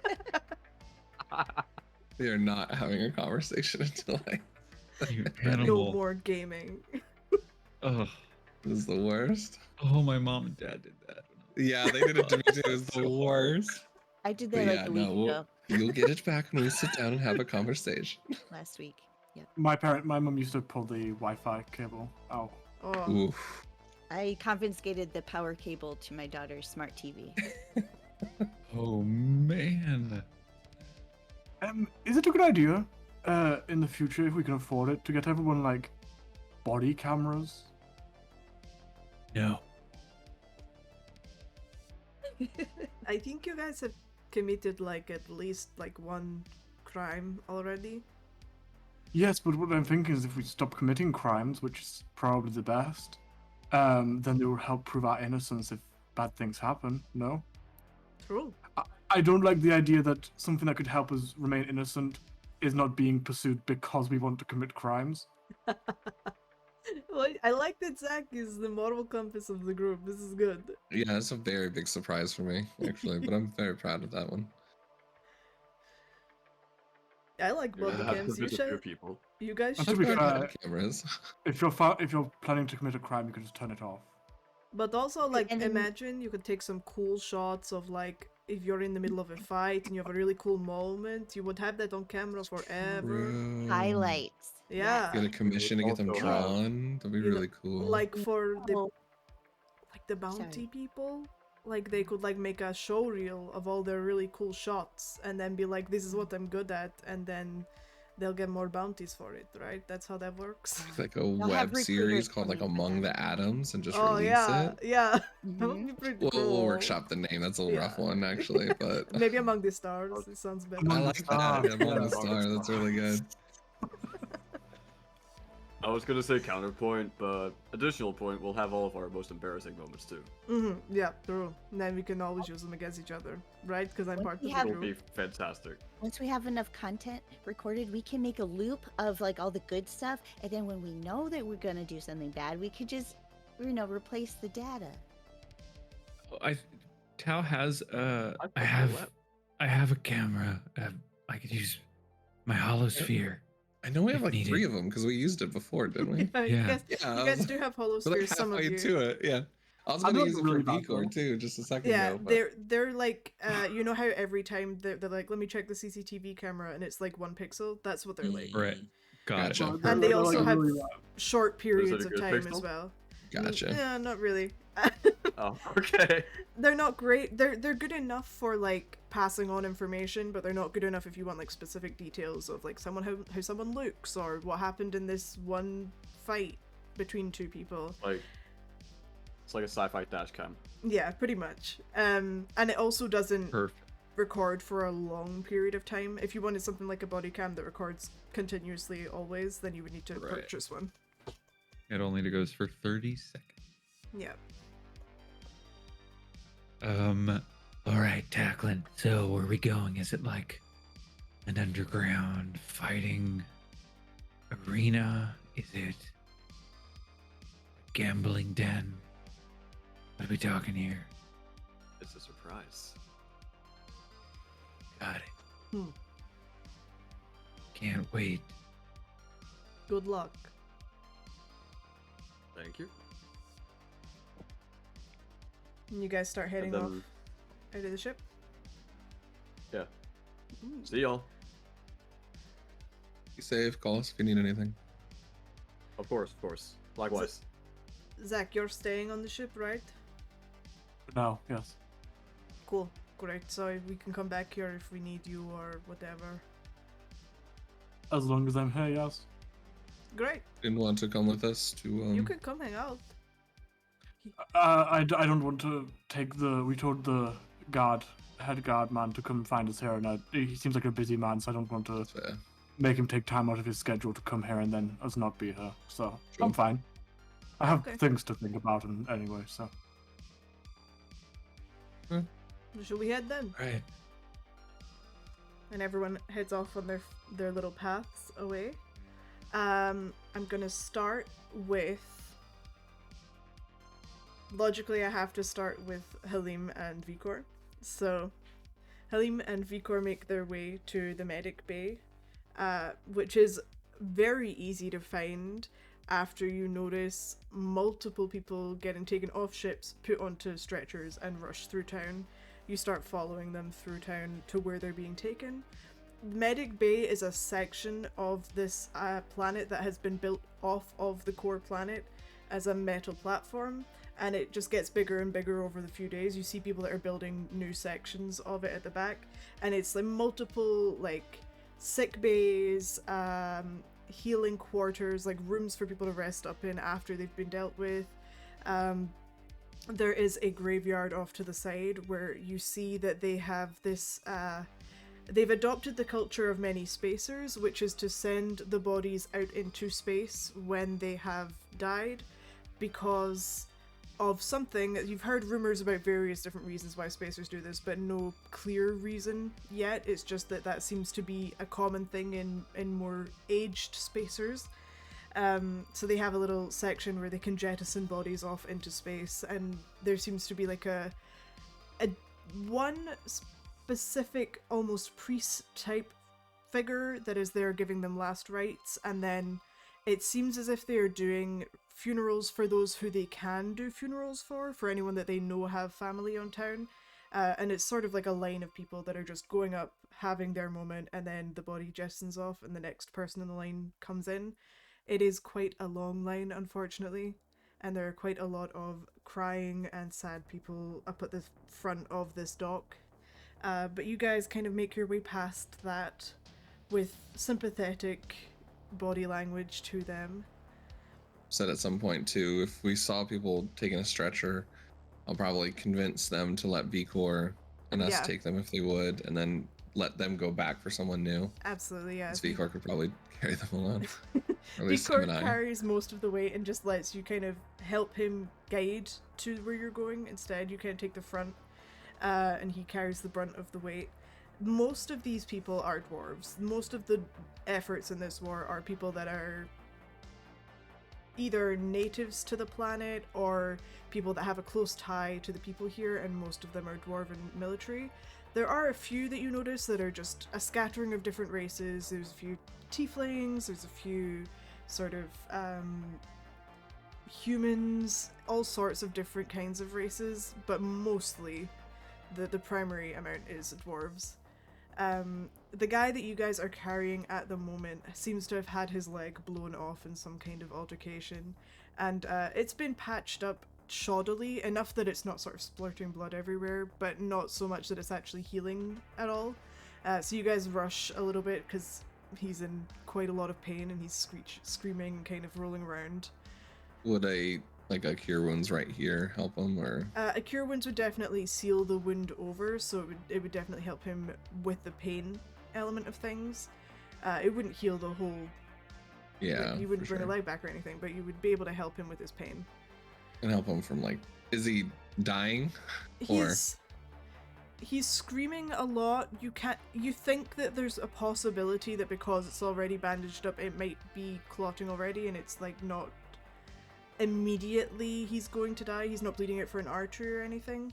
But at the same time, he has lost a leg and he is losing a lot of blood, so if he doesn't get there quickly, he might still die from it. I'll actually just do spare the dying on him. Okay. I think he's gonna save healing for people that seem like it's Last drastically minutes, needed. Yeah. Okay. So you guys hurry up your pace a little bit to get to the medic bay faster. You bow your heads as you walk past the people on the left-hand side and head on in. And you are immediately greeted with a bunch of nurses, mostly male nurses, a couple of female nurses at the back as well, that all start charging over to you and just like take control of the situation. You more or less just have to like let go and let them do their thing. They have a system. Yeah. You don't want to interrupt it. So they start pulling them off in various directions. You are then approached by a man who's a slightly taller for a dwarf. You see, he's either a dwarf but tall, or a human that has a dwarven lineage, so he's in between the two heights. He heads over, he has this thick white cloak on, and he just sort of heads towards you and says, you're not from here, at least I've never seen you before. Are you part of the war now, or? No, we're just passing visitors, but I am a doctor, and I do have majority of magic use energy today. If use it, please, you can point me to anyone that severely needs it, and then in the meanwhile afterwards, if you need funeral rites, I can also assist with that afterwards. Also, he can assist with moving around things to make it quicker and giving aid, so we just wanted to give our aid for a short while, as much as we can. Perfect. He immediately starts barking orders to Vikor of what to do, and Vikor just sort of like lets out a slight growl, but then goes off to do it anyway. He's immediately given like enough work that would make a workhorse start getting tired, and he just starts heading off and doing it while you're talking to this man. The guy I'm masked up the whole time, by the way, for Halim. Just want to make that clear. He sort of glances over you. He's like, we do have a critically injured ward. If you want to go in, we can maybe help with one of the nurses. And whatever you need me. He guides you over to that location. Immediately you are greeted with the sour consequences of war that we all know and love. You see, not love, actually. Let's take that back. We all know. Sadly, yeah. You see people writhing around in pain. You see burn victims and people with shots in their arms and legs and chests. One person is currently convulsing and about to flatline. They're unconscious but convulsing, and it looks as though they have taken a bullet to the chest right near where their heart is, but not quite into their heart.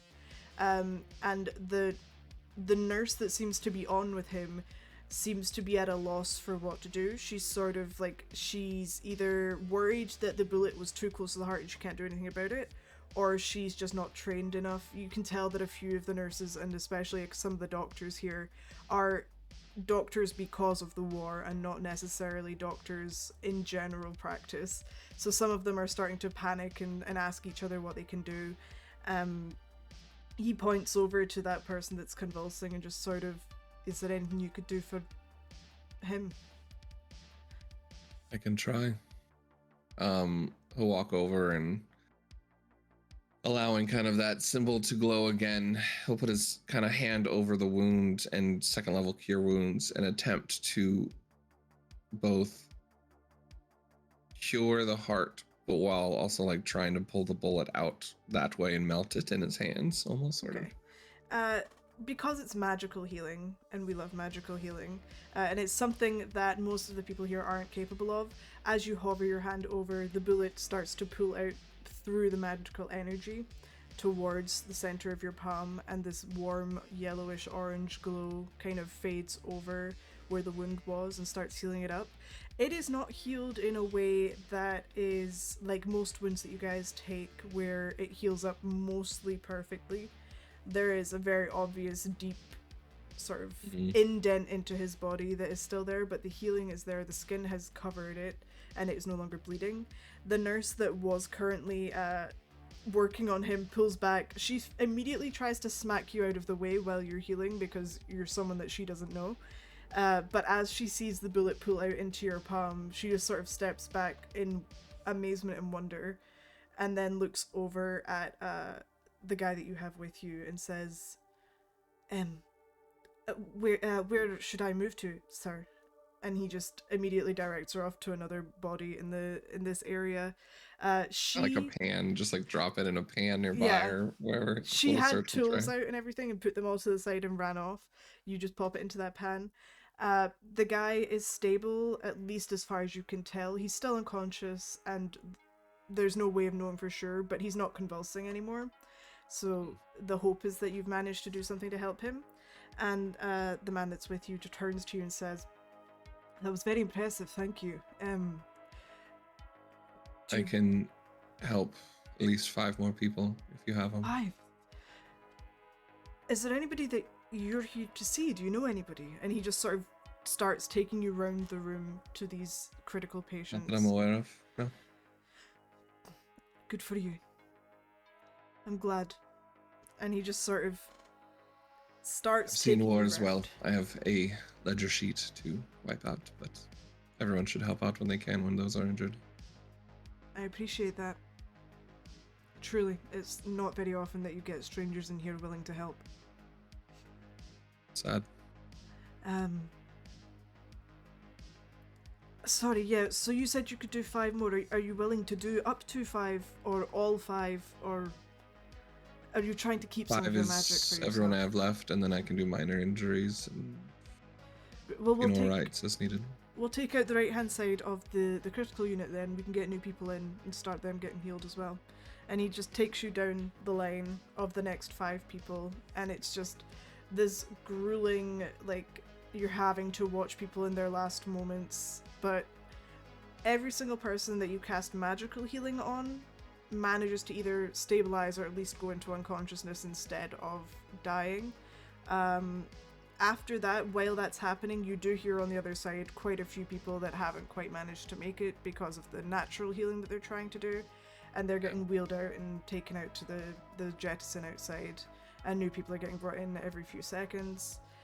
It's an endless barrage. You don't seem to think that there's any quiet point during this visit, but the appreciation you get from the nurses and doctors that are working on the people that you come and help is tenfold. They are exhausted, they are uneducated, and they are dealing with this all day, every day for the past little while, and someone coming in and being able to give them at least a moment of some people are going to make it seems to get a few of them very thankful.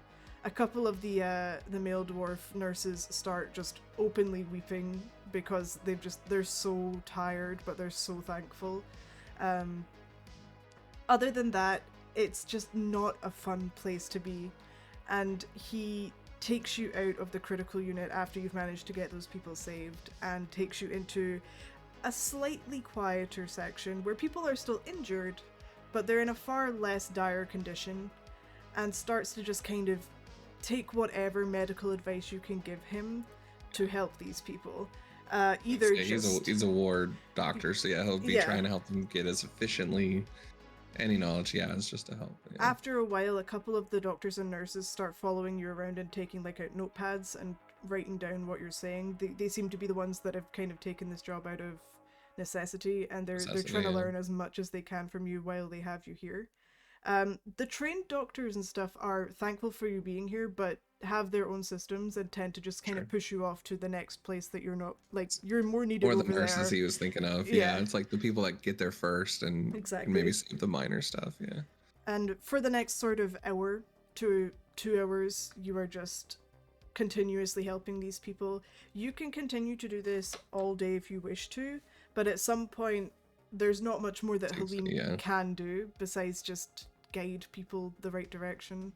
Yeah, as long as they'll let him, he has cantrip, spare the dying, and ritual, ceremony for funeral rites, and technically gentle repose is a ritual. I didn't know that either. A lot of spell slots that Oh, well, I guess Renan couldn't do ritual. Never mind. I was gonna say a lot of spell slots that Renan wasted, but as a cleric, that's right. You can do rituals. So yeah, he'll just spend as much time as he can until either sun starts going down or he gets kicked out. Okay, perfect. Then they do not deny you at all. They keep you there for as long as possible, and they keep Vikor there as long as possible for the hard parts and the heavy parts. So, for example, he starts becoming the guy that they get in to move the dead bodies, because he seems to be less emotionally connected to what's going on than the nurses and doctors are. So, I'm curious to see if anything kind of clicks for him at all after this. But yeah. roll me an insight, while or a perception, whichever you prefer, while he's just coming in and out of the rooms that you're in. Do insight. 20. Yeah, with a 20, you noticed him last night and you've been keeping an eye on him since then, since seeing him having his small moment of weakness. He seems to have very much dissociated and detached himself from this situation. It doesn't seem like he's frustrated with having to help. If anything, every now and then when someone is saved or starts to be on the mend, there are small moments of where he kind of smiles to himself a little bit and then goes back to what he was doing. When he's Totally imagine him as like Patch Adams, totally like doing 100%. trying to make people laugh as much as he can. Exactly. Vikor being weird. Yeah. Like he goes around being quirky with the people that are healing up, and when he takes the dead bodies, there is this immediate like personality change where he goes somber, disconnected, and just takes them off, no emotions. But it's better than the sad emotions that other people were having before, because it keeps the tensions slightly less thick and hard to deal with as they were. So he takes that job on, and for the last few hours of your shift of this, he is just on a constant barrage of taking bodies out. He goes from being able to entertain people to being completely somber, but also he starts carrying multiple bodies at a time, and that frees up a lot more space for the doctors to be able to get more people in. So it's working out for the best for everyone. It's just he's going through the sad part of things. What you do notice is, as you're wrapping up for the evening and the sun's starting to set,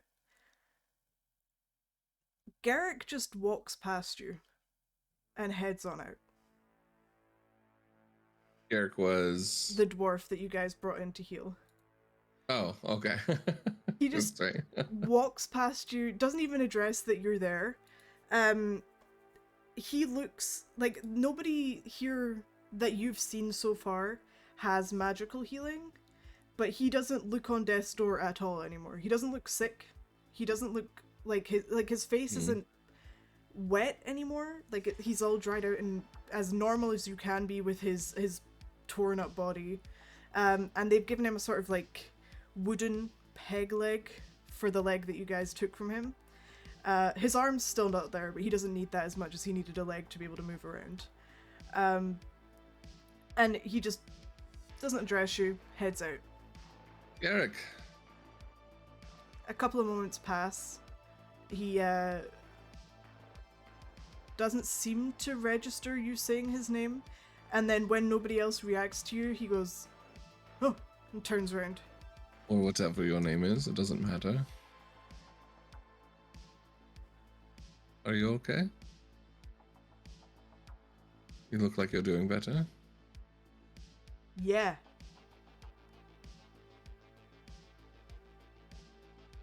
What's up? Yeah. Why are you acting weird? No, I'm fine. He looks around at the people around. He goes, "They seem to be doing worse than me." Sure. Well, you act like you don't know us or something. I know you. You're Halim. Yes. Yeah, that's I know my you. name. Yeah, what's going on here? You want to insight him? Sure, 100%. Give me that insight. He just wanted free transport back to Jormund. He wasn't Son of a sick. gun. He's gonna get it What a anyway. With that 18 insight, well, first of all, he's acting weird. That's obvious. That much is Yeah, a given. For sure. But there's something deeper that that gives you a slight cause for concern, while he's talking to you, and only while he's talking to you, you start to feel this deep sense of paranoia. Like, just like, you feel like everyone in the room is watching you when you're talking to him. And you don't know why, it's just like this feeling in your chest, like your heart starts getting a bit faster, it starts to kind of make you a little bit stressed. And it's only while he's talking to you. When he turned away and started heading past you, you didn't feel it. Gerrik, Hmm. what did you tell them about us? About you? Yes. Nothing. I didn't really have time to talk. I was getting brought back to life. Why is everyone looking at us right now? You look round. Nobody is. And when you're looking away from him, you don't feel paranoid anymore.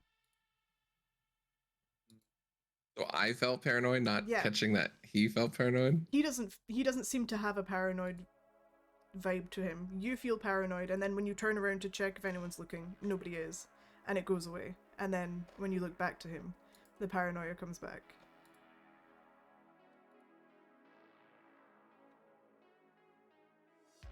So interesting. Does Halim have any idea what's going on?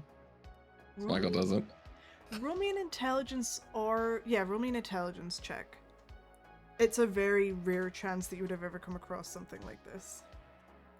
Interesting. This is not gonna be good. Who is stupid? Intelligence. With a 16, you've heard that there are various different things in the universe that you live in that can cause this kind of feeling. Sometimes it's like a curse that someone's put on you. Sometimes it's an item in the room. There are monsters that are like rumored to have this ability to cause you to feel like everything's watching you all the time. But with a 16 intelligence, the thing that you are looking for currently is far too rare for you to even have come across it. Cool. He just Yeah. sort of smiles at you for a bit and he goes, well, when you're done, if you want to hang out, I'll be, I was gonna go home. You live here, Jormund? Your family's here? No. You have transport home, or? No. Not yet. Well, I just You got need healed. a ride? We were going to offer, I believe. If it's free. It's always been free, my man. We took half of your body. I mean, I think. Right, yeah. You don't have those, do you? No, we handed them over as proof of the bounty. Did they know what was wrong with you? They didn't tell me.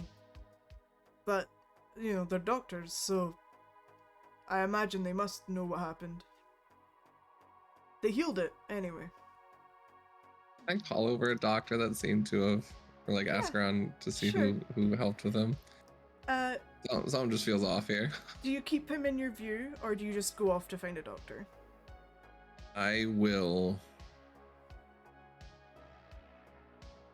I'll give him the link to the bar. Okay. That they're meeting at, and then be like, you can go meet there and then come back to the ship afterwards. Or if you find your own ride, let us know. Then he just heads off out of this sick bay and you head off to find a doctor. As he turns, I mark of judgment him as a bonus action to make sure I can track him down if need be. Okay, perfect. It's essentially, in this instance, it's going to essentially work as a hunter's mark. Okay, you're just using it to keep an eye on where he is. Yeah, more or less. nothing Okay. else. Just for that. If I attack him, I get an extra d6 though. Hey, who knows? Go get So you him. go up and you start talking to the doctors. Most of these doctors seem to be switching between beds pretty often. So you imagine asking one doctor will at least know someone that knew someone that was working on him when he came in. So you start asking around. Roll me a charisma check or persuasion if you have proficiency in it, to just convince these doctors to stop what they're doing to go and get the notes on this guy. Cool. Yeah, sure. So yeah, they don't seem to be very you could change the roll if you want to. We do have a 19. Or 1. It's up to you Or guys. 1. I don't know if it's this important, but it's up to you guys. Something's off with Gerrik, but I feel like there's a lot of other things going on that might be more important than this. I think you should use it before we lose it. Anyone disagreeing? I mean, I don't mind either way. I wasn't expecting to use a roll, so sounds like you guys have some potentially bad situations to get in though. I would argue for saving it. Yeah, that's kind of where I'm feeling too. I'm gonna allow the 2. I think he's gonna actually look for a nurse that he actually worked with and try and see if he can convince one of them to go find it anyway. That's fine. The argument is if not everyone is willing to let it happen, then it doesn't happen. So I'm totally fine not using it, honestly. Plus, it's been a long scene, so I feel bad for everyone else. That's fine. The doctor that you ask does not care. He's too busy. He's like, go find it yourself. It's fine. I'll find it. Is more important.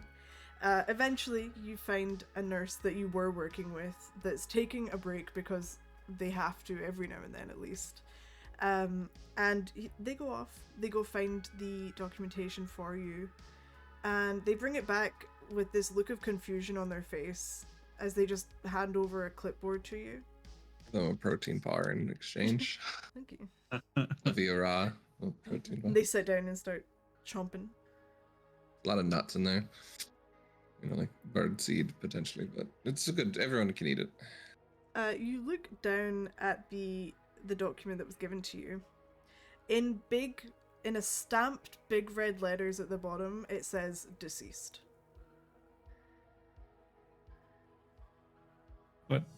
What? Says that this patient did not make it and this guy is dead for all intents and purposes. They tried to heal him. They couldn't figure out what disease it was fast enough to be able to stop it from taking over his body, and he died. Can I call over Vicor? Is Vicor there? Yeah, Vicor's in and out of the room. He heads over. What's up? Do they have a picture of him in the file? I realized he might not recognize him. Yeah, there's like a picture of the end result. So for like most documents, it'll have a picture of them healed and healing and bandaged up. But for him, it's just like a face, blank face, a sort of mortuary image.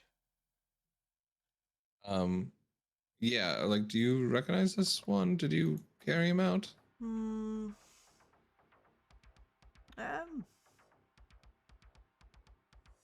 No, I don't remember this face. To be fair, I have seen a lot of faces. I can go and check in the back if you want, where the bodies are kept.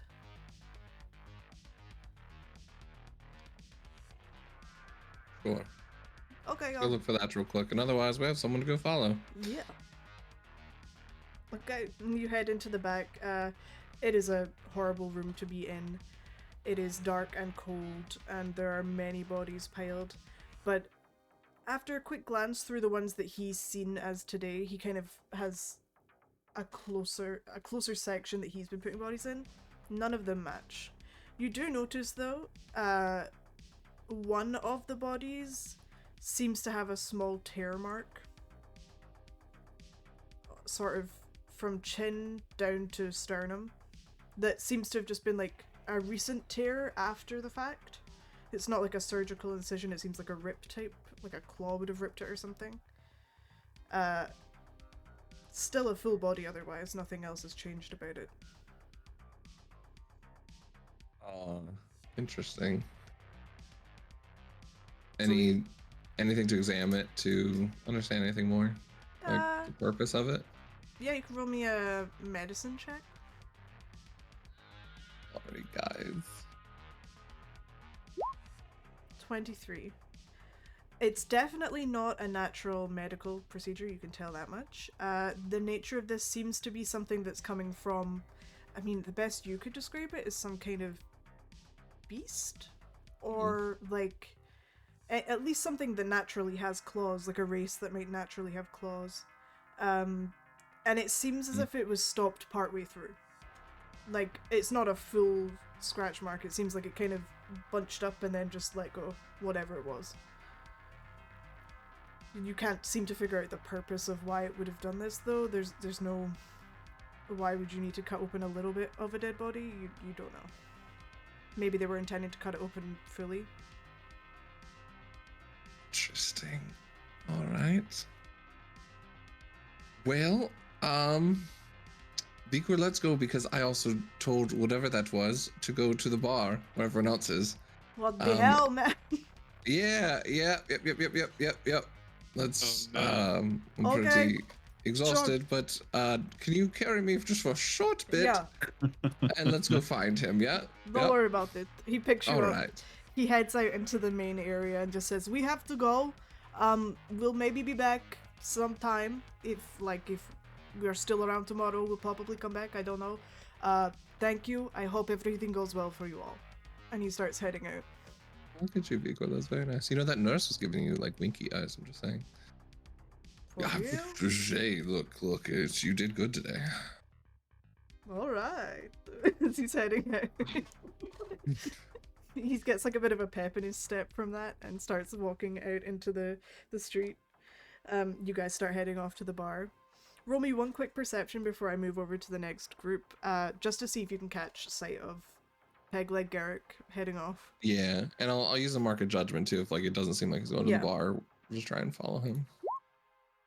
Yeah, at a glance you can't see him, but right now you're currently in the midst of like all these bodies coming in and mourners, and Yeah. there's just a lot going on. You use the mark of judgment to start tracking where he's going. It doesn't seem like he's going directly to the bar. He seems to be going down some side streets, but he is still making his way zigzaggedly towards the bar. So you start following him down those streets. Yeah. Okay, perfect. And we're going to cut that for now and head on over to another section. Let's go with Taklinn and Tao, who have headed off Taklinn's way. Taklinn, you know the route. It's not hard for you. You know where you're going. Do you want to give a description of what the outside of the location that you head off to is like?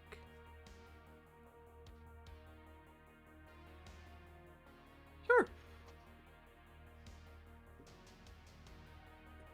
Alright, where are we going? Right down this way. We'll take a left here. And we're gonna turn into, like, a street that's a bit away. Like, you know how you have the center of town, then you have, like, the outer places? We're in an outer place here. It's sort of hidden away a bit. But it's not because we want to hide it.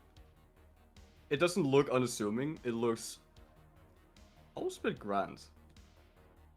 You could tell the people behind it had like big hopes for this place. So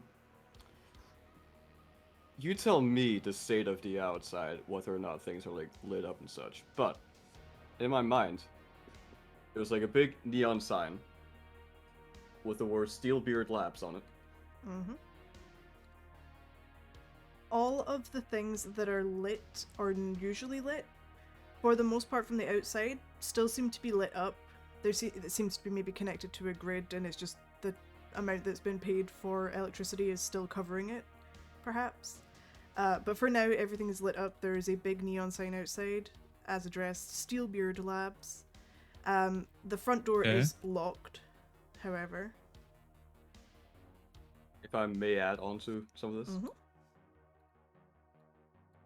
On the outside, when I was last here, was a big list of like achievements people we've worked with and such. And like a big hire us for anything. Essentially like a big advertisement. Hire us for anything. Well, anything like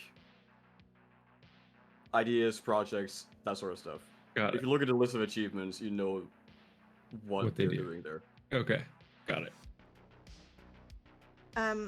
Also next to that is a small, sort of just taped on bit of paper that has like a shoddily drawn, very shoddily drawn picture of two dwarves sort of standing proudly next to each other, with Steelbeard Labs over the top. And one of the dwarves, though the drawing isn't great, is wearing an outfit kind of similar to what Taklinn's wearing. Not really, but like it's a craftsman's outfit, and it could maybe be seen as Taklinn if it, like, but Taklinn is also just a dwarf in a boiler suit. Like, it could be any dwarf really, but it has a similar haircut.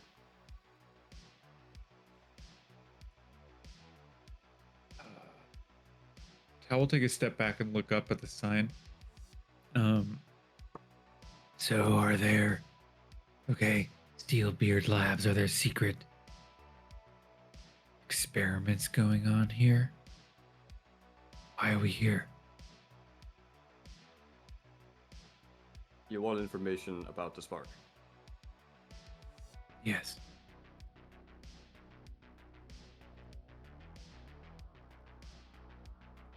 My friend was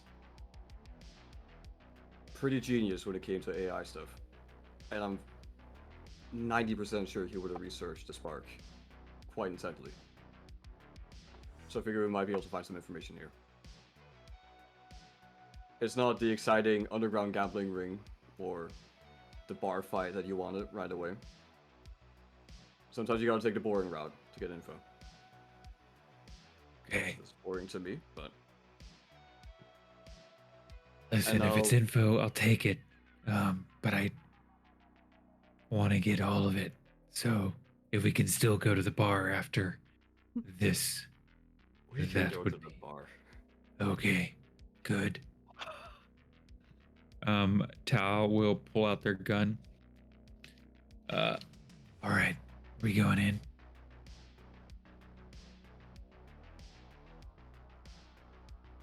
Iona, everything was like turned off almost, right?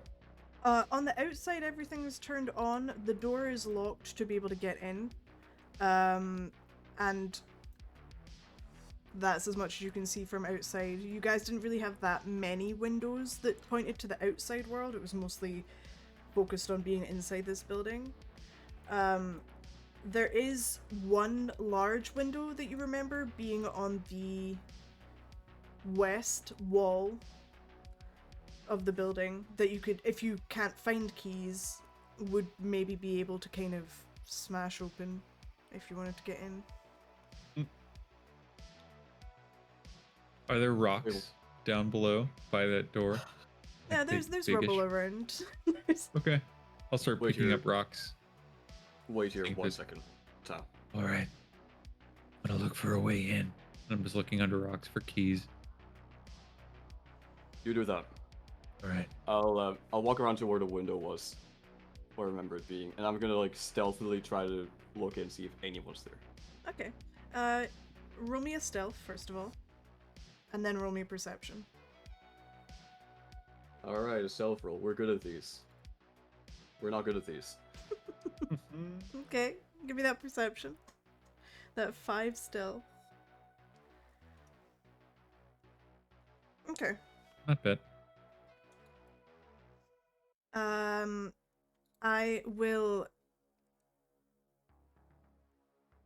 I'll give you the perception. The 13's not quite as much as I would like it to be, but I'll give you the perception because there's something big in here that you wouldn't be able to miss. You don't hide well though. You do not hide well Yeah. at all. You walk over Never to been the able to do window that. and then just kind of into the glass. Hello? You immediately see that, first of all, everything inside is also turned on. All of the lights are on.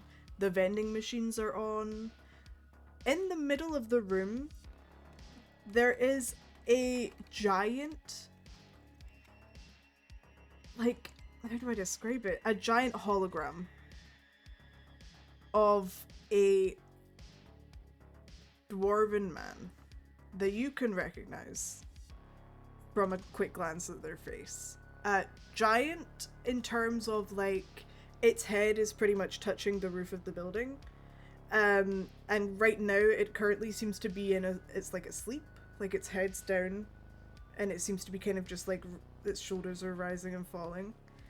Other than that, no people are in here. So. The fuck did he make that for? Looks cool. Very cool. I'm assuming it's him. Yeah, it looks exactly like him, yeah. There's a little bit of rubble around the floor, like metal pieces that have just kind of been stacked up in piles and left. But it doesn't look like this place has been ransacked or like anyone's broken in. It looks pretty clean. For the most part. For you guys, it's pretty clean. Alright, I go back. Everything's on inside. There's a giant hologram which wasn't there last time. Okay. Is it a, okay, it's a hologram. Do you think it's...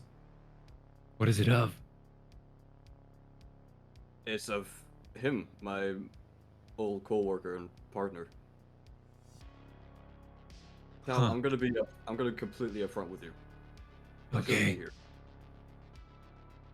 Why? Let's save that for later, alright?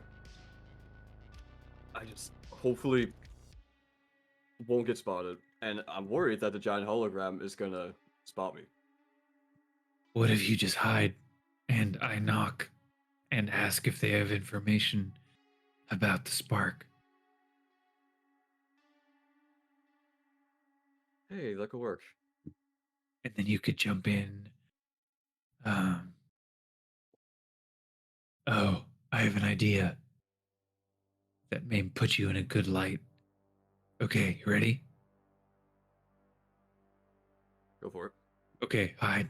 And then Tao's gonna knock Oh. on the door. Or like pound. Chung, chung, chung, chung.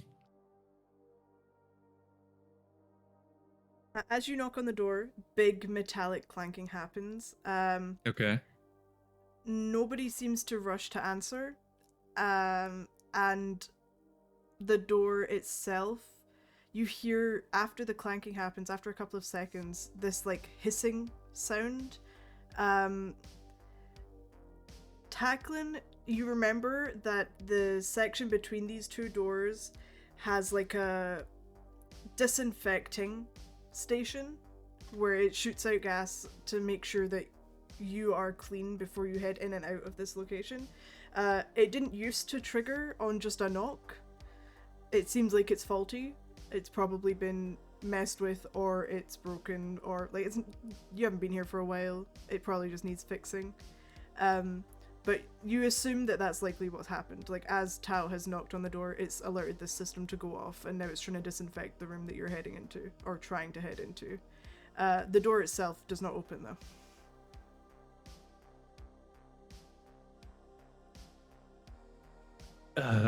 If Tao noticed that Taklinn was looking in the window, Tao will go over to the window that Taklinn was looking in and tap on it. Excuse me, is anyone here? As you tap on it, yet again, nothing moves on the inside of this building. The window is, you can see it is latched and locked on the inside. It's an empty building. Nobody's in there to let you in. You're gonna have to find a way in. So the hologram doesn't react? It doesn't react to you tapping the window, no. Okay. Keeps sleeping. Okay. Tao thinks about this for a moment. He'll run back to Taklinn. All right, so I don't know how close you are to these business owners, I guess. But if answers are in there, we're gonna have to break in. So You can either turn around to have plausible deniability, and I can break this window, or if you know of a secret way in, now's the time.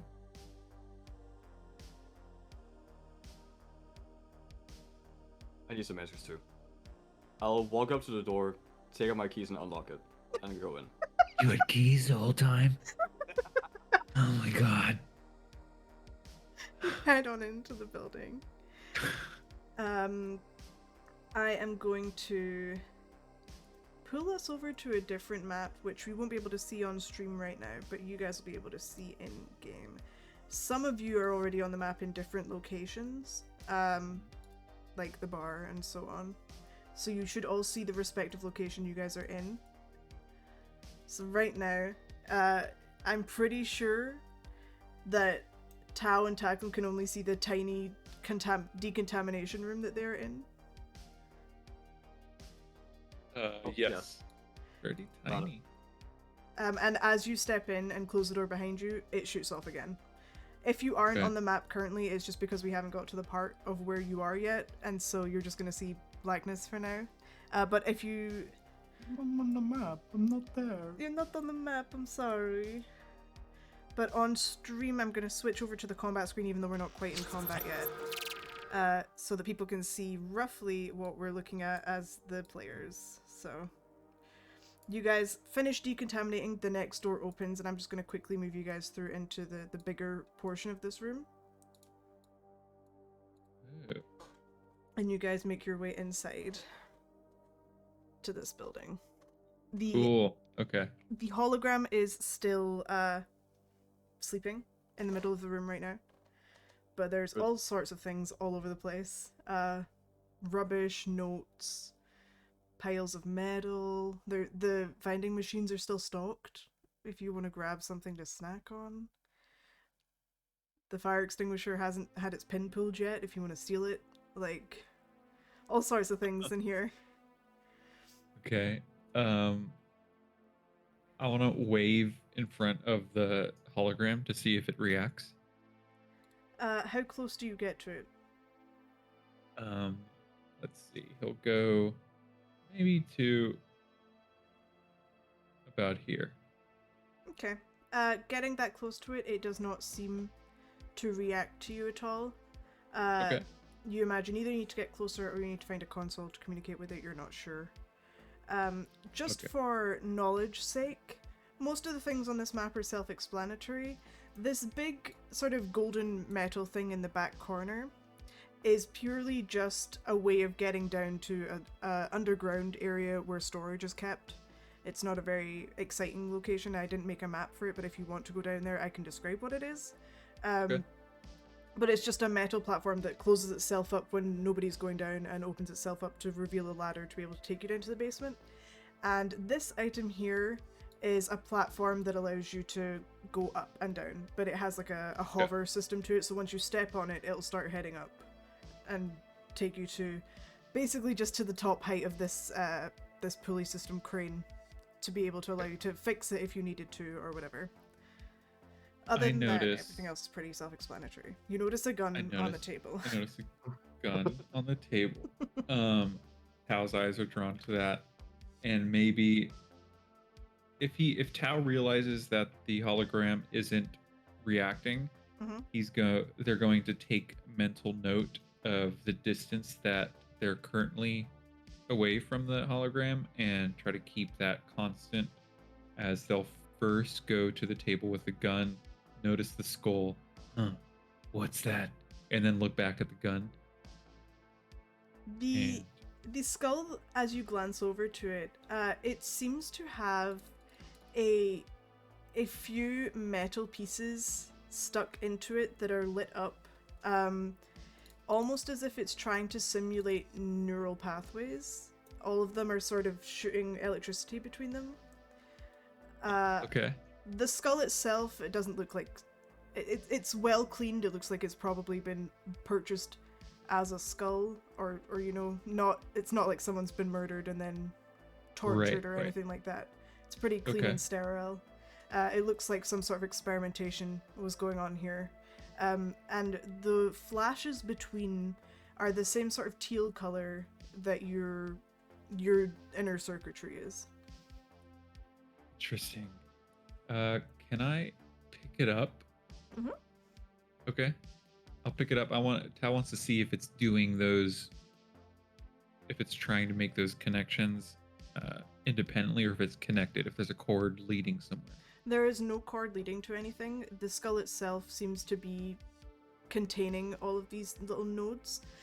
You do notice as you're moving it around and touching different parts of it, different nodes are lighting up, different sparks are being sent. It seems as if it's reacting to you touching it the same way that a brain would, most likely.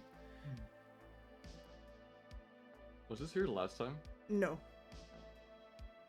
The last time you left this place, everything was pretty much as clean as it could be for you guys.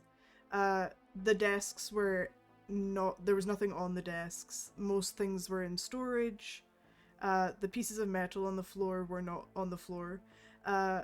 You may be quite a messy worker, but your companion was not. He was very diligent in keeping this place as clean as possible. He tried to keep this company as as professional as it could be. He wanted, when people came in, he wanted them to see everything was clean and sterile and ready to go as soon as you needed it. Yeah, that makes sense. And should Tao steal that skull? Steal the skull. No. Okay. Tao will take note of it, and place it down very hesitantly. And then look at the gun. I would have been moving up to Tao's side during all this. Okay, yeah, you see the same thing that's happening as he's moving it around and then places it back down. The gun, it is just a simple blaster. It looks like it hasn't been used in quite a while. Maybe... It's definitely not been used in the past week or 2 weeks, maybe even a month. Right. All of the laser inserts for this gun, the equivalent of ammo, are all taken out and laid next to it on the desk in a very meticulous, neat line. And that is all. There's a gun, there's a bunch of bullets on the table. I will respect the way that it's been broken down, and they realize someone's in the middle of cleaning it or something, so Tao's is going to leave it, and then notice is this paperwork? Notes? Yeah. Okay. Tao sees that and wants to go over there. Tao starts wandering off again. I'll follow him. I'll also say while we're walking, we have a computer system somewhere further in the back. This is just the front. Got it. Not This sure how place much is we're gonna find here. fascinating. Do you know what that skull is? It's new to me, but I figured he's making quite some good progress. I see. I'll start flipping through the notes to see if there's anything of note. There is a lot of notes that make absolutely no sense to you in this pile. A lot of huge mathematical equations and scientific wording that you just haven't come across before. A lot of documentation on coding, a lot of it.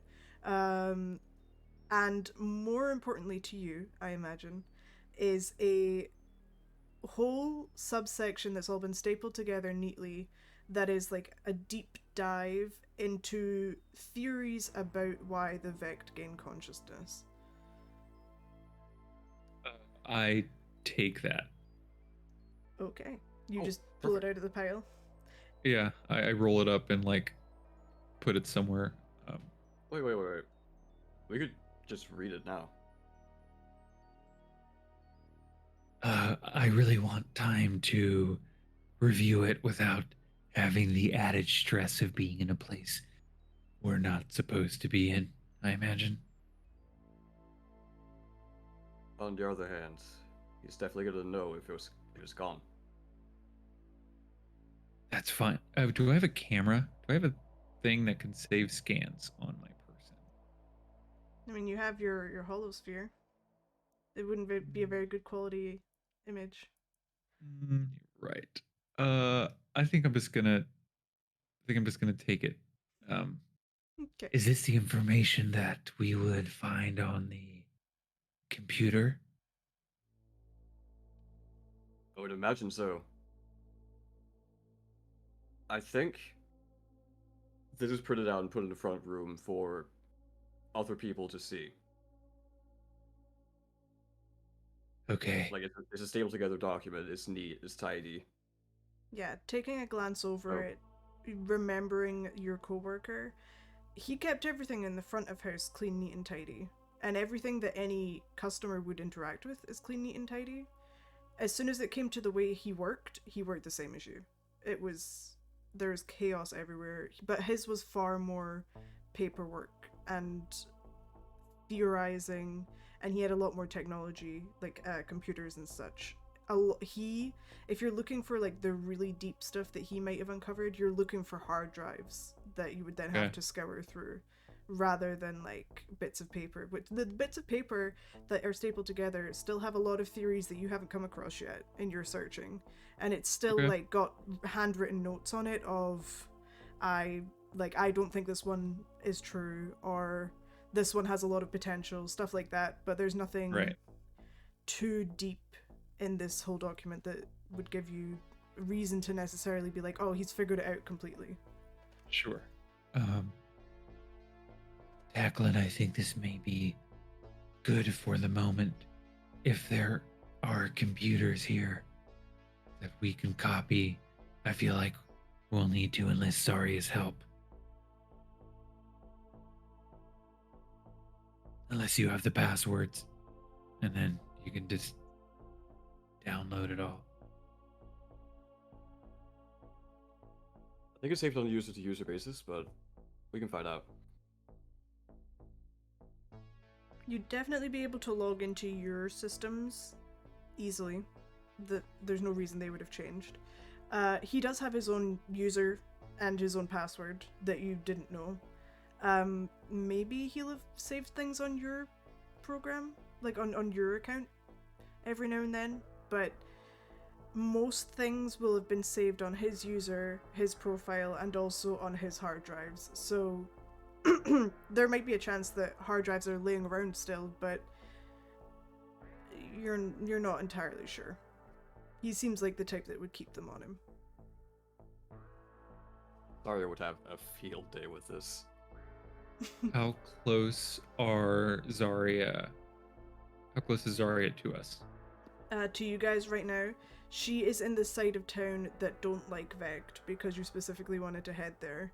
So the opposite side of town from here. This side of town is the more inclusive side of town, where everyone is equal.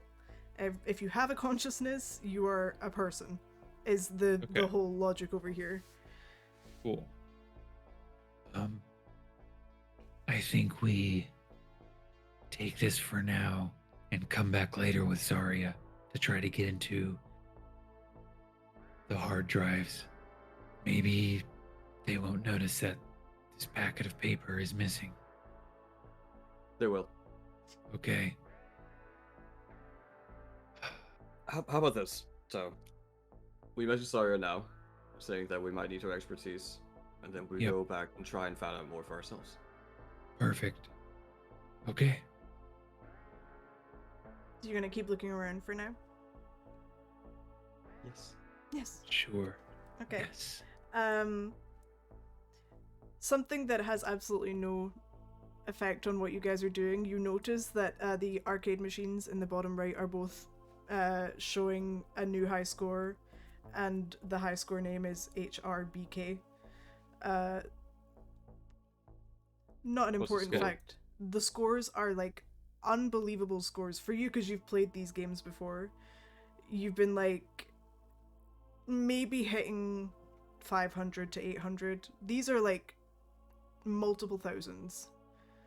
You don't even understand how that's possible in this game. You're like, I'm pretty sure the like max level can only give you like a couple hundred points. Like that makes no sense. like we're looking around, I just get stuck on these like, what the fuck? Yeah, how's that even possible? But They're flashing, like, they've been left on the flashing screen of, like, new high score. Rather than being set back to the menu screen. And he's just leaving these in the front room? What a goddamn show off. As you're heading around, I think I've made it so that you guys are able to see the doors and windows. I put little icons. Yeah. The ones with locks on them are obviously locked doors. The ones that don't have a lock on them are openable doors you would be able to head on through. And the one down at the bottom that you guys came in for is the open door symbol, so you can know what to reference when you're looking around. So we can go in through those and not through the doors that are closed? You could go... The doors that are closed are just closed over, so you can't see in the next room, but you would be able to open them. They're not locked. Okay. I just haven't seen a lock symbol yet, so I wasn't sure if I got it wrong. So the one down here has a lock symbol, and the one up here has a lock symbol. But this one is just a closed door, up in the top right. Oh, that one won't let me ping for some reason. This one here. Where are the computers kept? Follow me. Front of house computers are kept here. It's where you did most of your work during the day. Any time that you went off in to do your own personal work, you guys had your own computers that you carried around with you, like laptop type situations that were for just theorizing and whatnot. So if you want to head down here to the locked door, which I've just moved out of the way, let me put it back. Then you can. And you have the keys for it because you're from here. Have the keys, right. I'm gonna head in. You head on in. I'm going to unlock the door for you guys. Also, before that, I'm sending a message to Saria, just saying, hey, could you swing by here when you have time? And then send, like, the address. Perfect. So Zari, that pops up on your screen while you're heading off. Well, whilst you're in the bar by this point, because you would have made it there before they did. I've opened the door, so you should be able to drag your character through that doorway. This is an experiment for me as much as it is for you guys. Okay. If you can, I can drag you through. I cannot. Sad. I'll have to fix that. Click on the symbol. You just close the door. It's very fancy. I'll fix that for next time. I'll take you guys into the next room. Cool. Okay. And then I need to move the site to where you guys have gone. Window. Oh, that doesn't... I can't see in this room, apparently. Well... It's a messy room. It's a messy room, yeah. It looks like. Sure is. I'll just go back to having this screen what we can see on stream for now.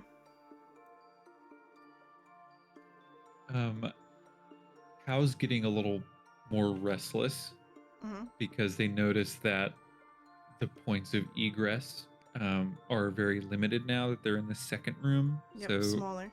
now that they can't see what's going on in the main room and what or who may be gathering or be notified about their presence there. Let it All right, be Taklinn, known, can you? Go ahead. this computer currently isn't on. Just so you know. The screen looks like it's on in the icon, but it's currently switched off. Got it. I'll turn it on. You turn it on.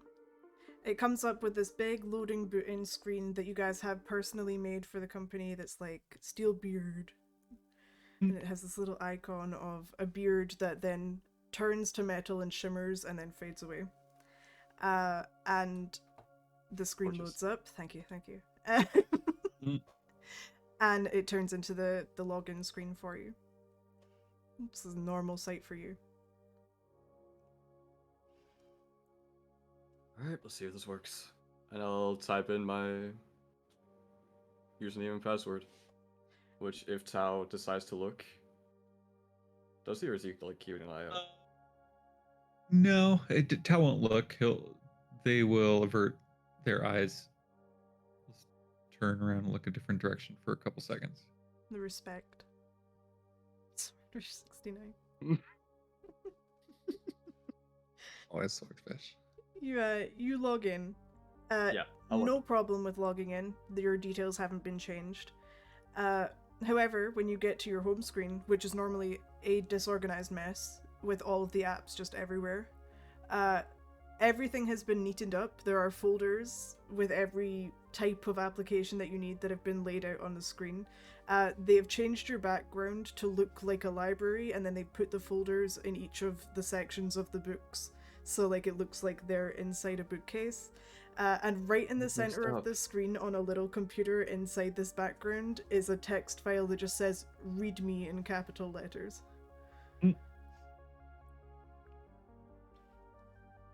Did they also turn back on the gridding? Because I had that turned off and just had them cluttered up. Yeah, the gridding's No back on. bundles. Everything's neatened back up again. Fuck. But now you don't know where anything is anymore. You don't know where your apps are. It's been Amazing. months, but come on. I'll click on read me. As you get into the file, first of all, both of you roll me perception, please. Cal's going Very back fine. and forth to the entrance to this room, kind of Okay. looking out, trying to see what's up. If anyone is perception. 17 for Taklinn, 14 for Tao. Okay. Ironically, Tao, because you're moving between both rooms, you're not keeping as much focus on one individual room. Taklinn, you notice, first of all, this file has a quick glitch corruption as you click it open. Just a quick glitch effect over the top of it. And then outside in the second room, in the main room, you hear a sort of robotic tinkling noise almost. As Tao, you head back into the main room one more time, you see this this hologram sort of just wake up and look over at you. As you This is not notice, about though, TXT.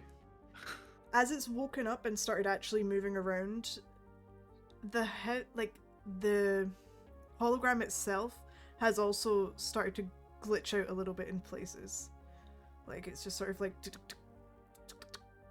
all the time, and it's just glancing at you, and every now and its head just kind of as it's looking at you, Tao. My friend,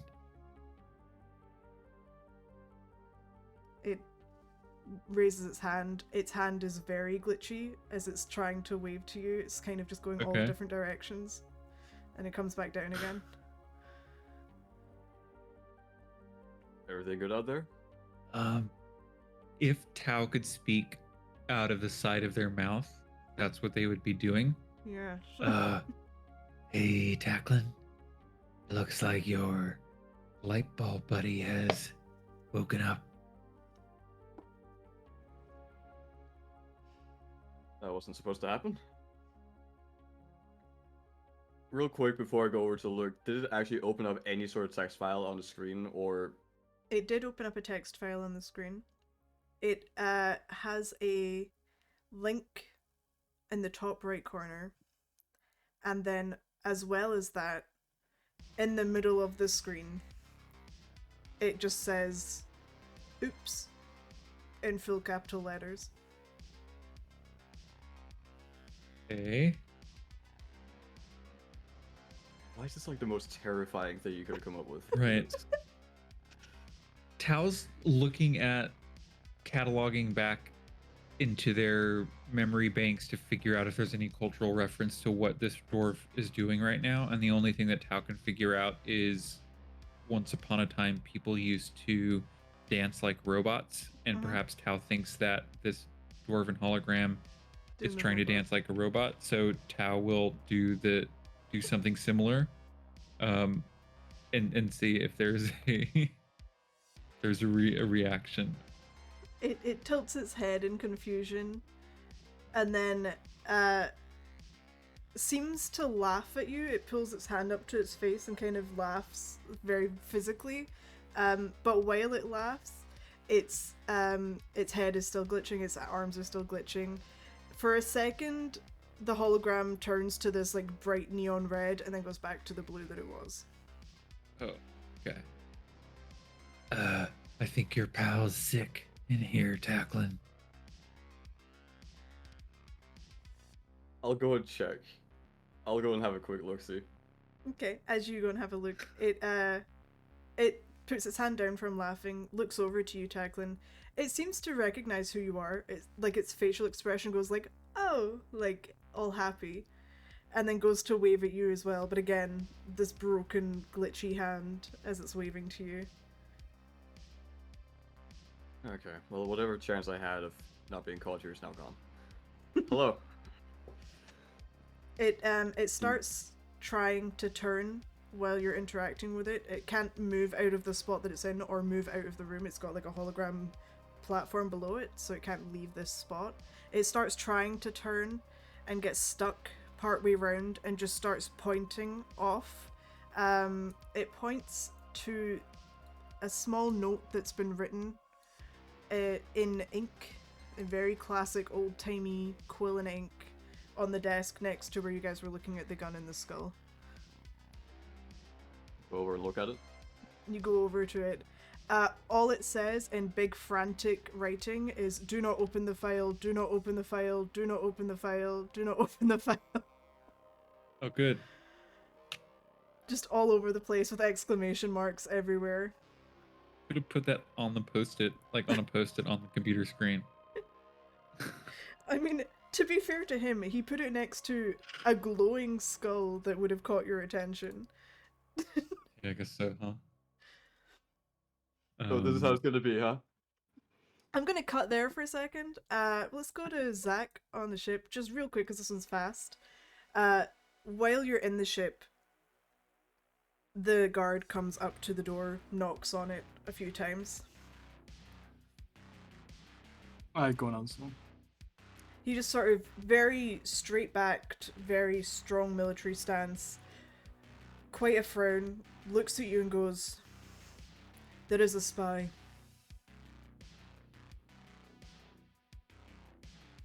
I'm sorry. Lakshay spy, can you deal with it? Where? Do you have any information? Yeah, I Good. can. Good. First of all, get it out of the way. I've been tracking its location. He pulls out a small, tiny little handheld device. He's like, "Here you go. It's still a radius, so you'll have to find, like, if it's in a building, you won't know which building, but it'll guide you to its general location." See, I understand that this is so you're a busy person and you've got this is still a job, money. I don't really care about what side of the war I'm on. I work for whoever has the most money, really, right now, until I see some sort of moral standing on either side. Is what I'm learning from my friends. How much are we getting paid here? We? We, the royal we. Assume the queen exists in this, in this universe. There's queens. You met one. He sort of frowns at your mention of money, but he doesn't seem frustrated. He's just disgruntled that you're asking right now while he's a busy man. He's like, "Complete the task. I'll pay you. We'll see what you do, and I'll see what I pay you. I assume you want them dead. We'll see what you do, and we'll see what I pay you." Okay. I've got nothing better to do right now anyway, so I might as well. Thank you. Discretion, as advised. And, try not to hurt any civilians. Why would I hurt civilians? If you end up fighting. Not on purpose, I assume. Okay. Okay. Will you be back here tonight? I will come and find you once I'm done. He gives you a burner phone. A flip phone burner Nice. phone, hands it over to you and says, "I am the only contact." This was retro 400 years ago. What's going on? What world is this Nokia phone from? This is interesting. It's indestructible, dude. You have no idea. I True spike dwarven it up- technology right here. I spike it at the ground. It does not budge. It just bounces back into your I'll hand. back up in the cup.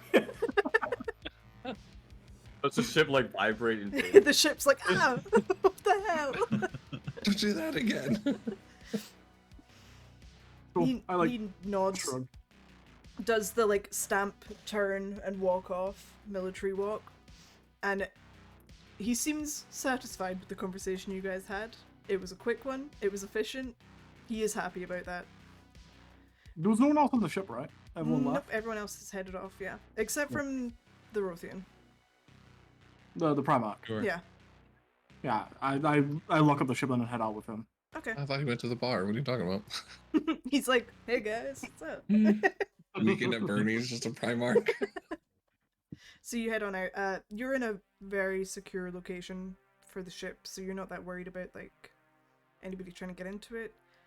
There was one thing I wanted to work on whilst I was waiting for the guy to show up, if that's okay. All I Absolutely. wanted to do was see if I could set up a way, because we have the Primarch's in like a med pod. I want to see if the ship could send me an alert if anything changes with the status of the Wrothian in the ship.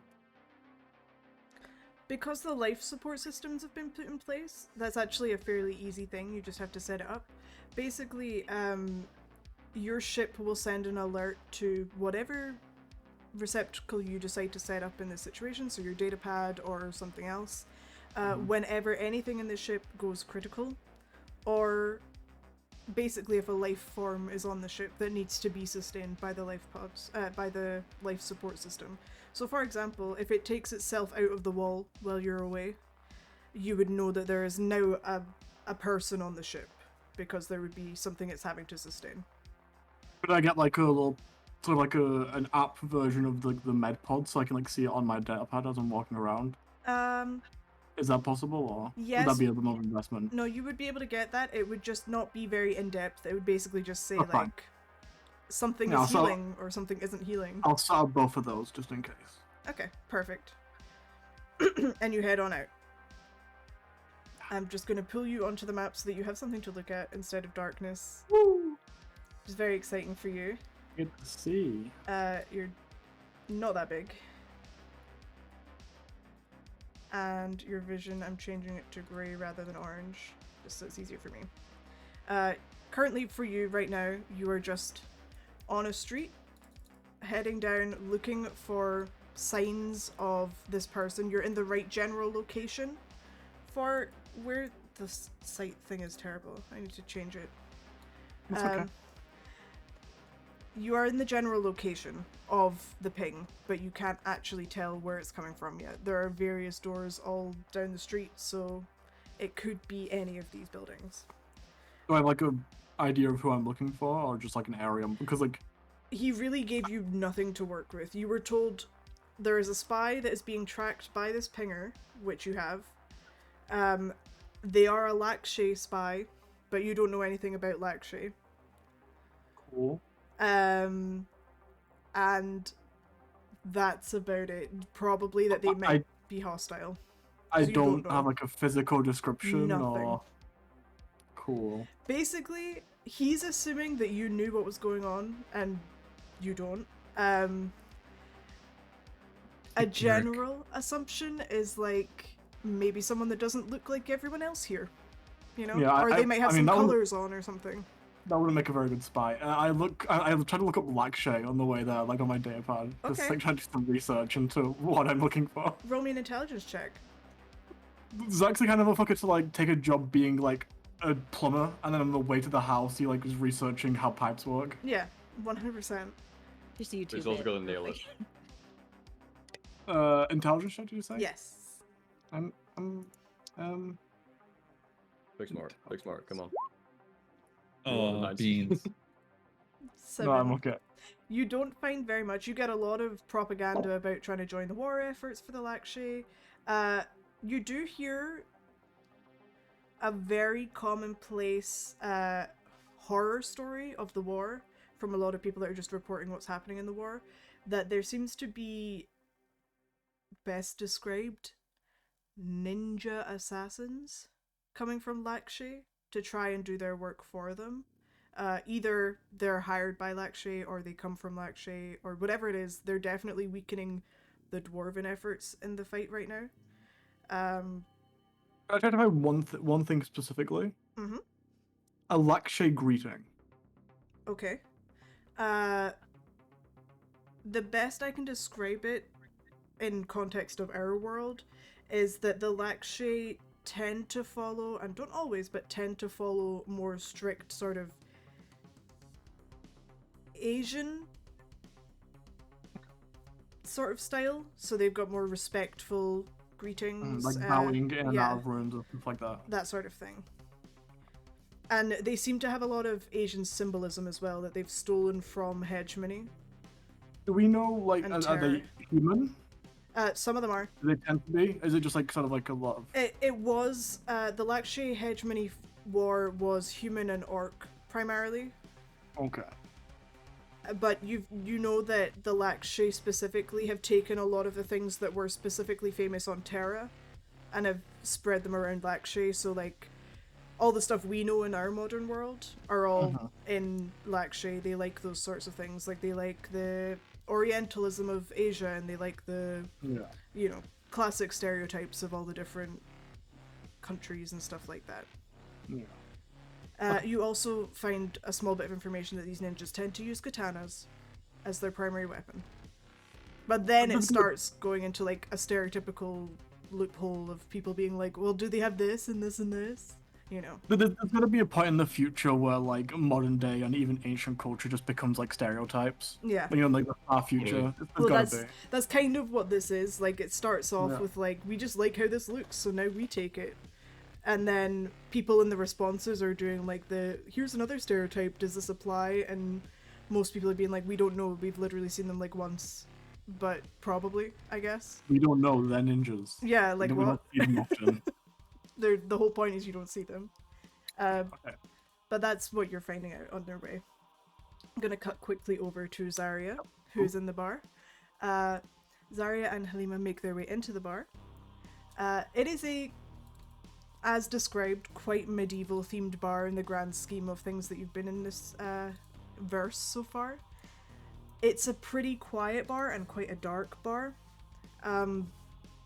And Halima has managed to get herself like a really cheap black kind of bodysuit thing that isn't a bright yellow Ambrosia outfit. And you guys head on in. You definitely stick out like sore thumbs. Everyone here is a dwarf, except from you guys. And some of them are really quite rough looking dwarves as well. Like, there's a Durgar who's got herself set up at a table near the front door that's got a white mohawk and purple grey skin and scars all down the right hand side of her face that kind of gives you a grunt and a snarl as you head into the room. The guy behind the bar is your very classic dwarf, but he's got like a headband tied around his head, big bushy beard, and he's wearing like a denim jacket with pins and studs all over it. And in the back corner, behind the floodlights, so it's really hard to see them because you get blinded when you glance over that direction, is someone that's best described as just, they kind of smell like they're rotting. Like, it's just, you don't want to go in that corner. They look gross. They're obviously keeping away from everyone for a reason. Like, they've got these big furs on, and they've got, like, their hair and their beards are kind of green and moldy, and, like, their face is kind of, like, dirty. Like, they're just not... They're not the kind of clientele you'd normally hang around. You do notice that they have a few technological things in here just to keep the ambience and the theme going. They have a fireplace that is lit up green with like neon fire that gives the place a nice ambient lighting. There's a floodlight, obviously, that is above a big metal... You're not quite sure what it's used for. It could just be used to control the lights, but it's a big system that seems to have a lot of buttons and screens and levers that could be possibly hackable. And there is a vending machine at the back of the room as well. And on top of all of that, there is, at the very back wall, there is a giant picture of a Vect inside a bullseye that people have been throwing axes into. And underneath it says, "The sentience is a lie." In big, like, graffiti letters. Yeah. Classic. Wow. Very classy. I thought the cake was a lie. No, it's the sentience. Weird. But other than that, there's nobody else in here. It's dingy, it's dark, and as soon as you walk in, all three of the people that are in here at the moment all turn to look at you and give you just kind of like a... They're not welcoming. They look at you, realize that you're not their type of person, and go back to what they're doing. They don't say hi, they don't call you in. The guy behind the bar actively turns around and starts cleaning things facing away from you instead of towards you, so he doesn't have to interact with you as long as possible. And Halima just kind of... Wow. And sits down at a bench just right next to the door. I think I'll start out by going straight back to that bullseye Okay. and trying one of those. You walk right Maybe a past the little. Duragar woman who's covered in scars. And Yep. she sort of kicks out a chair as you're walking past to try and knock it into you. Roll me a dexterity to try and dodge it as you're walking past. So cool. Dude, it's such a cool way. You just unfazed slide past. Dang it. I'm bluffing. It hits you on the hip, but like not enough to completely knock you off balance or anything like that. You just kind of get like a bit of a dunt, and it's like, oh, that's annoying. And then you keep going. You pretend it doesn't faze you. She kind of Me gets as a teacher. a chuckle out of it. She thinks it's funny that she's managed to do that, and then goes back to drinking her ale that she has. And you head past. You go right up to the bullseye.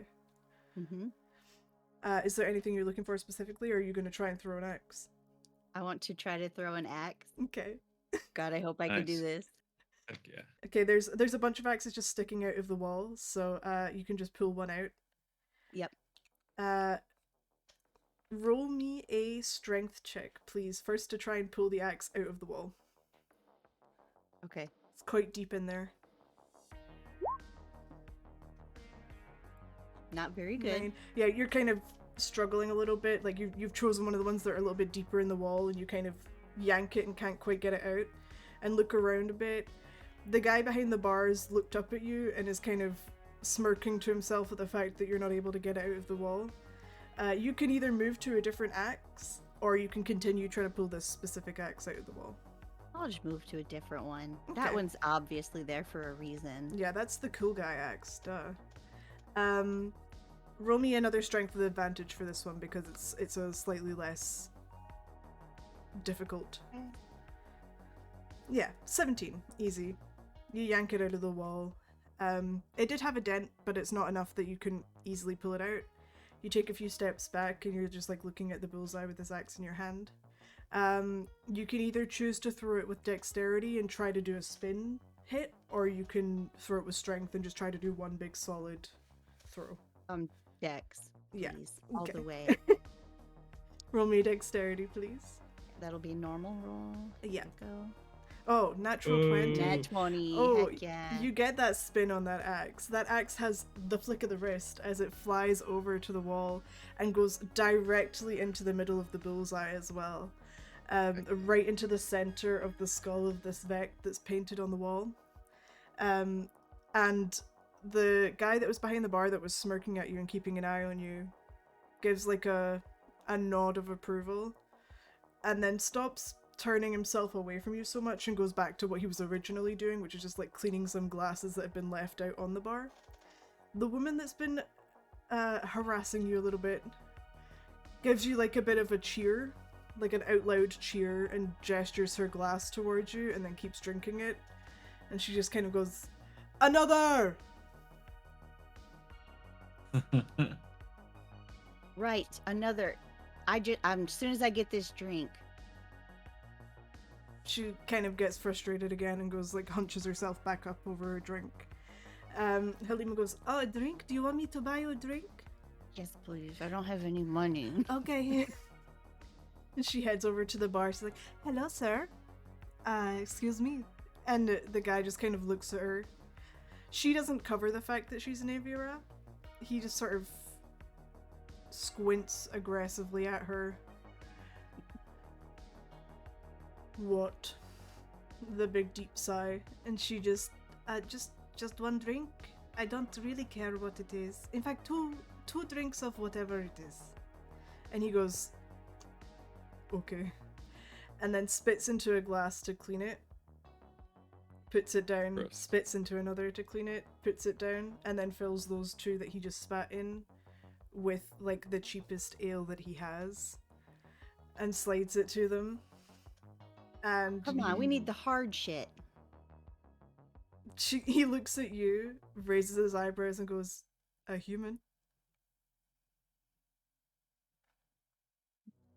Totally. Yes. I think this is hard enough for you. Okay, well, do you have any milk at least? I'm He- kidding. Oh my god, you're fucking kidding. He like opens his eyes wide, doesn't seem to think it's funny, and just sort of sighs and heads off into the back. Not 'Cause humans actively drink looking milk, for milk. get it? Yeah. He does not seem to think the joke is good. Halima giggles a little to herself. She's like, do they? I hear it's really bad for you, actually. It kind of is. Why do they drink it then? I don't know. It's just a thing that happens on Terra. Maybe What it's the a heck? social norm. I don't know. And she goes It and doesn't sits even down at a bar. At a booth, even. And she's like, okay, so what are we doing here? Oh, right. I was just gonna like sit here and try to blend in, and obviously that's working out great. Yeah, we're doing good. Yeah, so I'm just hoping to maybe, listen to some conversations, but there's not a lot happening. Also, what the fuck is that smell? You turn back behind you, you see the guy that's just hunkered up in the corner. He's staring right at you. And he just sort of like stabs a fork into a piece of meat on the table and just eats it. Like, he doesn't cut it, he just has the whole piece of meat on the fork and is like chewing around the outside of it while he's staring you down. And Halima's like, can we move to a further table? Or do you want to be near him? I was kind of thinking about sitting with him, but if you don't want to, we could try going far away. If you want to, you can. I could just sit here. I could go try throw an axe. Yes, that would be fun. You should try that. Okay, are you going to go and talk to the guy? Yes. Okay. It's gonna go great. Don't worry. She just like leans over to you, pulls something out of her bag and sprays some perfume like just around your chest, and she's like, good luck. And puts it Oh, away. Thanks. And then heads on over to go and try and throw an axe. She just gets straight up tripped by the Duragar woman instead of a chair pushed at her. And she falls over a little bit onto her knees. And she just goes, oh, how clumsy of me. And gets back up and looks around and heads over to the wall. The Duragar woman turns back to see how you react to what she's done to your friend. I fake a smile like, ha, the good one, or whatever. Just totally bluffing. She like smiles and nods to herself and Give then her goes the back up to her nod. drink. Respect. Respect, dude. And then Halima goes to try to throw an axe. Let me roll her a quick strength to see if she can even slightly get this thing out of the wall. There's Oh, still one for this. she rolled a 19. She's very good at this, apparently. That's me, girl. She just goes, and yanks it out, and then falls back a couple steps and goes, and turns around to the Durgar woman and just tries to make it look like she didn't do any of that. She's like, yeah. Turns and starts trying to throw it. She manages to completely fuck it up. She gets it out and looks really cool and has it like swinging, and then she tries to do a big solid throw, and it Lame. bounces off and lands on the ground and just and she just sort of Just try again. Try again. You'll get it. okay, and she goes You over, can do picks it up. This time she doesn't have to pull it out the wall. One more try. It goes into the wall this time. It doesn't go very deep, and it doesn't go in any, like, it's not in the bullseye, it's barely even in the center of the rings, it's like right on the edge. And she goes, I won! You made contact. Yes. You know what? You should practice this for a while. Okay. And she immediately starts just continuing to do that for a bit while you head off to go and talk to the guy in the corner, who is just still staring at you everywhere you I'm move just around. gonna, when I turn and look at him, I'm gonna make direct eye contact, like, no, okay, fuck this. I'm going in. I'm just going straight towards him. I'm just gonna go and sit down and not break eye contact. The closer you get, the further back he goes in his chair. Like, as he's up against the wall by the time you get over there. But he's not broken eye contact either. And you sit down in front of him. The smell is pretty bad. You kind of have to just, like, force yourself through it. And he just stares at you, squints his eyes a little bit, but keeps making eye contact, doesn't say anything. I want to give him like a kind of a look over and kind of analyze a little bit to see what kind of, if he has like technology type of stuff on him at all, or just kind of get no feel for the guy. Like, Okay. who the fuck is this guy? Roll me a perception. 13. Okay, you look him over. The first thing you notice is that, like, generally it seems like he has a layer of grossness on top of him. Like, he is not naturally gross. It's as if he's put this on to actively stop people approaching him. And you notice peeking out from underneath the furs over his shoulder that there are a few sort of glowy, you imagine, screens of some kind are lighting up under there. Either a phone or a datapad or some other technology he might have on him. But also, as you're looking him over, you notice that his face is kind of rotting. Like, he doesn't seem like... He seems like he's maybe half dead, or even fully dead at this point. You can't tell. Like, parts of him are just not sticking to his face anymore. I think your face is falling off. Are you okay? This is a fake face. Did you borrow that face? He just looks at you with absolute confusion. He's like, "Can you borrow faces?" Well, yeah, I mean, if you cut them off of people, then you stick them to your own face. I don't know. Figured that's why it was rotten. You don't last forever. Is that how you just talk to strangers? You come over and insult them? You know what? You were making mean eye contact with me. I figured maybe you wanted to say something. Do you got something to say to me? I was just looking at a new person in the bar. Yeah, I did mess with me then. They're probably the most clean and pretty person in the room. Oh, you think I'm clean? Are you not? Spit on the floor. You spit on the floor. He looks at it in confusion. He goes, I apologize. I didn't mean to call you clean. Yeah, that's right. You better take it back. I've never so talked to someone like you before. While I'm chatting and stuff, I want to kind of dig farther and kind of figure out, or try to scan maybe. Okay. Or secretly scan what kind of tech he's using under his cloak. Okay. Do you have an ability for that, or are you just trying to, like... I'm thinking with my infiltration rig, I don't know.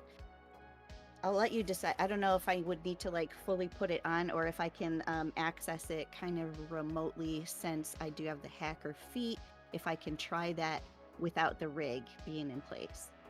So, let me just double check what the hacker feat says. I know that for just using the infiltration rig by itself, you have to bring out the whole setup.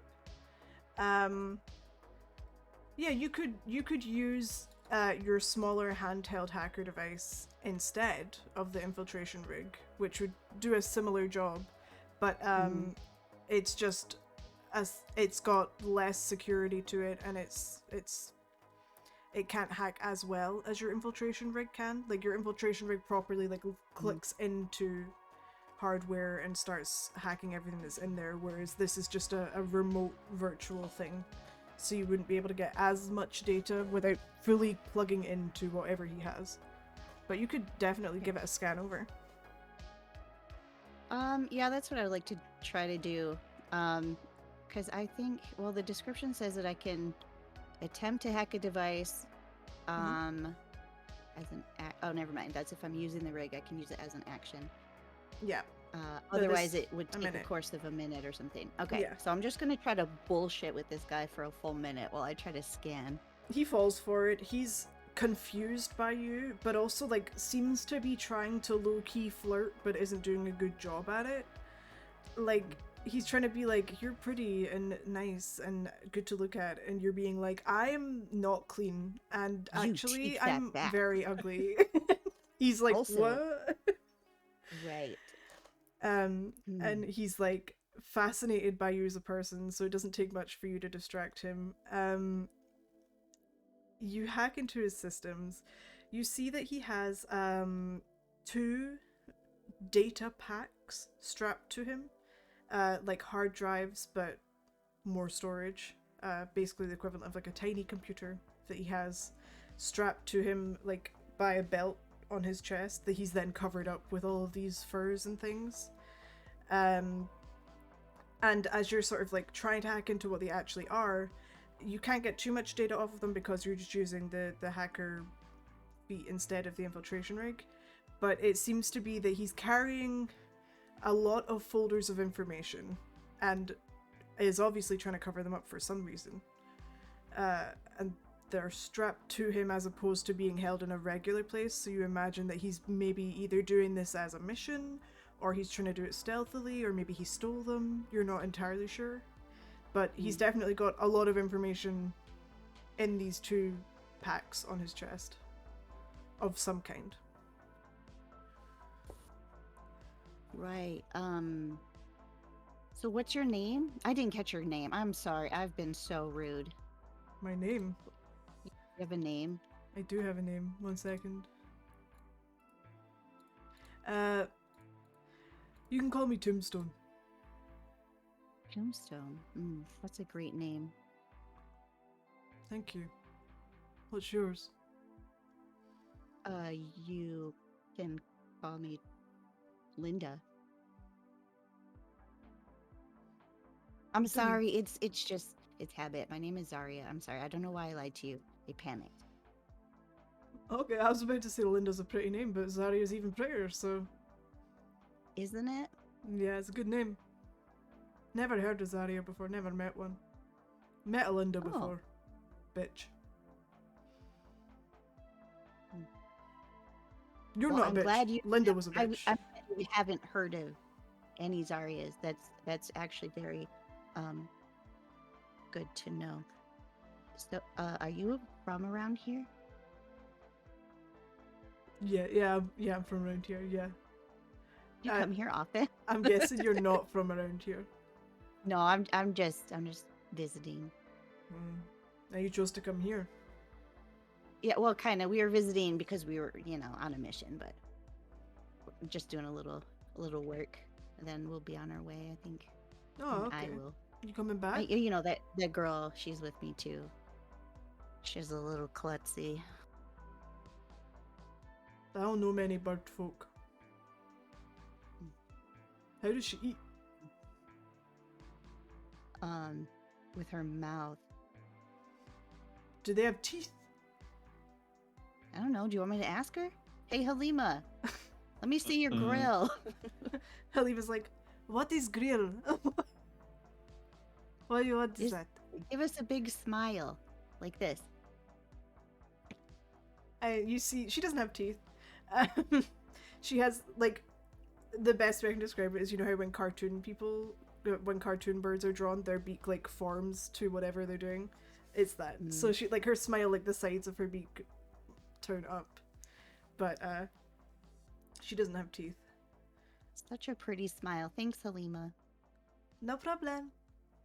And she sort of frowns and then goes back to throwing axes for now. You do notice, actually, because she's been practicing for a while, she seems to have tapped into something. You don't know what it is, but she seems to be letting some rage out right now. And the attacks are getting harder and harder, and a little bit more focused. They're not amazing. Like, she's still not very strong, but they're definitely hitting the same mark every time now, and she's letting out some like battle cries when she's throwing them now. Very nice. And the Durgar woman's kind of paying attention to this now. She's like upright and like leaning on her hand and watching instead of focusing on her drink like she was before. This guy, however, unfazed, looking at you. Only looking at you. Even when you said Halima give us a smile, he was still just looking at you.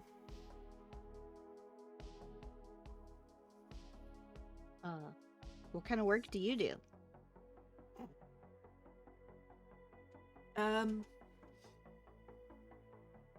Transportation. What about you? Me too, sometimes. I do a bit of dabbling. What kind of transportation? Oh, well, it just depends. Sometimes we fly around on ships and we move stuff around. Sometimes we pick stuff up and drop it off somewhere else. And sometimes it's people, and sometimes it's bombs. I mean, not bombs, but like, just cargo in general.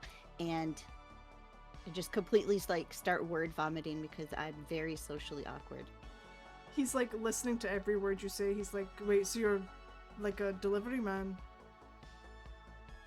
I'm not a man. Sorry, Jeez. delivery woman. What is this? I have to be a delivery man. That's just the word, innit? I'm sorry. You know what? This is why I'm gay. I'm just... Oh! He like leans his head against the wall. And like just puts his hands on his face. He's like, no! Well, why the fuck are we talking? I was thinking real hard about trying to change teams, and I don't know. He leans forward and like raises an eyebrow and like gives like a little.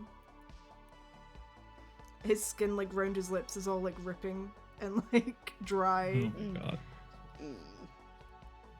You're definitely my type. Yeah, I could get us a room. Oh, would you be taking off all of those furs? If we went to a room? Yes. Oh my god. Okay, Immediately. let's do it. Okay. I'm in. Gets What's up and walks happening? over to the bar. My man. He's in, dude. I'm so confused what's going on right now. He's in, dude. Sorry I didn't have to go this far to get information for Tao. She's committing. She's committing. She's a He's team obviously player. Word. hiding Has she- hard drives though, and I Yeah. am not. I cannot pass that up. I can't. He's gonna she- strip. I don't fucking care, and I'm gonna steal his fucking hard drives. It's Oh my fine. god. I'm not Is that gonna what fuck the dude. is that what the kids are calling it these days? Steal his hard drives. Has she gotten the message yet? Yes, this is when the message pops through as he leaves the table to go and get you a room for the evening. You get a pop-up on your datapad that says like, hey, come meet us at this location, with a little pin to where they are. And that's all it says. It doesn't say anything about data or As far as I'm anything, aware. does it? Well, it has like, no, I just wrote like, hey, can you meet us here, please? Yeah. But the location is like Steelbeard Labs. Like it has labs inside that might intrigue her. Yeah. I really should have thought this through more. Well, I'm gonna reply. I'm gonna send a Sorry, I'm reply. busy.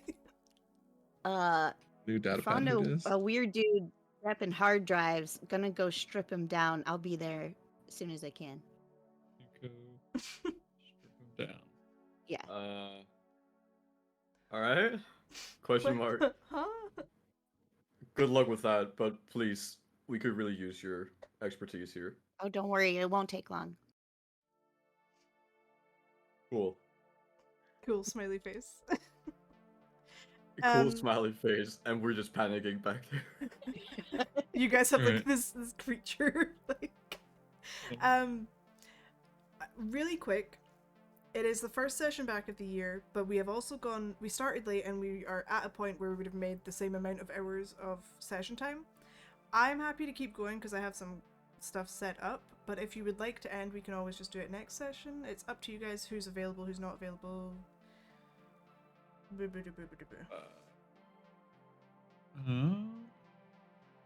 I can go Go for to a little bit. 11 or at the top of the hour is what I. Okay. Well, then best decision is probably to wait till next session to keep going, because almost all of you, depending on how this is going, could end up in combats, and combats aren't going to take like 20 minutes. So I will wrap it up here. The man has got you a room to try and sleep with you tonight, and gestures for you to follow him upstairs as he starts heading off upstairs into the second floor of this building. I presume that you go with him as he goes off there. Yes. What does Halima do during this?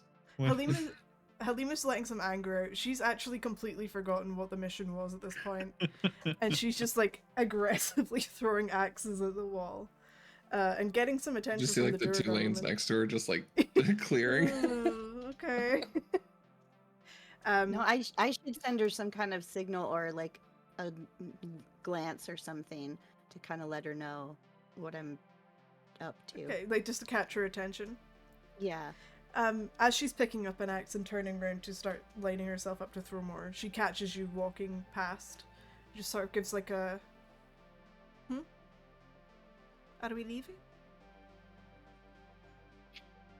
Not yet. I'll be. I'll just be like maybe 30 seconds. Okay. I'll be here. And she goes back to aggressively. Just try to listen for any strange noises and Yeah. like watch for me to give you a signal so we can get the fuck out. Yeah, Okay? I will. Okay. Okay. Be safe. Yeah, Okay. I'm so safe. Right? And she turns around to the Durgar woman who's just like gently nods to herself. Yeah, sure. You head on upstairs. We're gonna cut it there so we all know where we are in the next session. Halim and Vikor have been making their way back to the bar during this time. Wherever the other guy's going. Yeah, wherever the other guy's going. So they're following him, which, just for reference, so you can see it for you guys as players, means that during next session, Halim and Zach are going to cross paths, because you're going to end up on the same road. And Vikor will be with you guys as well. Same road, aren't they in a building? Yeah. You guys are heading down... Sorry. Yeah. Sorry. You're both heading down the road, but Zach knows that one of these buildings around where you guys are is where his person that he's looking for is. Gotcha. And we're going to wrap up the session here with multiple things happening in multiple different locations across town for multiple different reasons. And I'm not sure who I'm most worried for. Is it the rotting man that's going to be betrayed upstairs, or is it the AI that's about to absolutely decimate the two of them inside that building? You just imagine just the DM prep over the holidays, like, okay, so I got a couple things for the group to do. They'll take a couple sessions, and we're like, nah, we're just gonna do it all at once at the same exact time. And I was like, I know you're all gonna split up, so I gotta give you all something to deal with. And now you've all conveniently, for my sake, ended up in generally the same places, except from poor little Zarya, who may be in danger here. Right. You've got She's got Halima. Halima will go into a rage and help. Sorry is a tough cookie. You guys actually get to see the real prep where I only went, okay, so I'm gonna kill everyone, and then we'll just play something different instead. What I liked dark settings, but I didn't want to like this one. I am gonna state that for next session, it won't be long until all of you end up in a combat, so like be ready for that mentally when we come into the next session. Have your sheets ready for how you want to be for the fight. And you ready to fight with no spell slots, Halim? I have one. One left. I kept one back just for this. I've learned. Technically, I think I get two, but we'll see. I'm going to throw us onto the ending now screen, but first of all, I'm going to end the stream, like the recording of the stream. So goodbye to YouTube from all of us. Bye-bye. Bye, YouTube.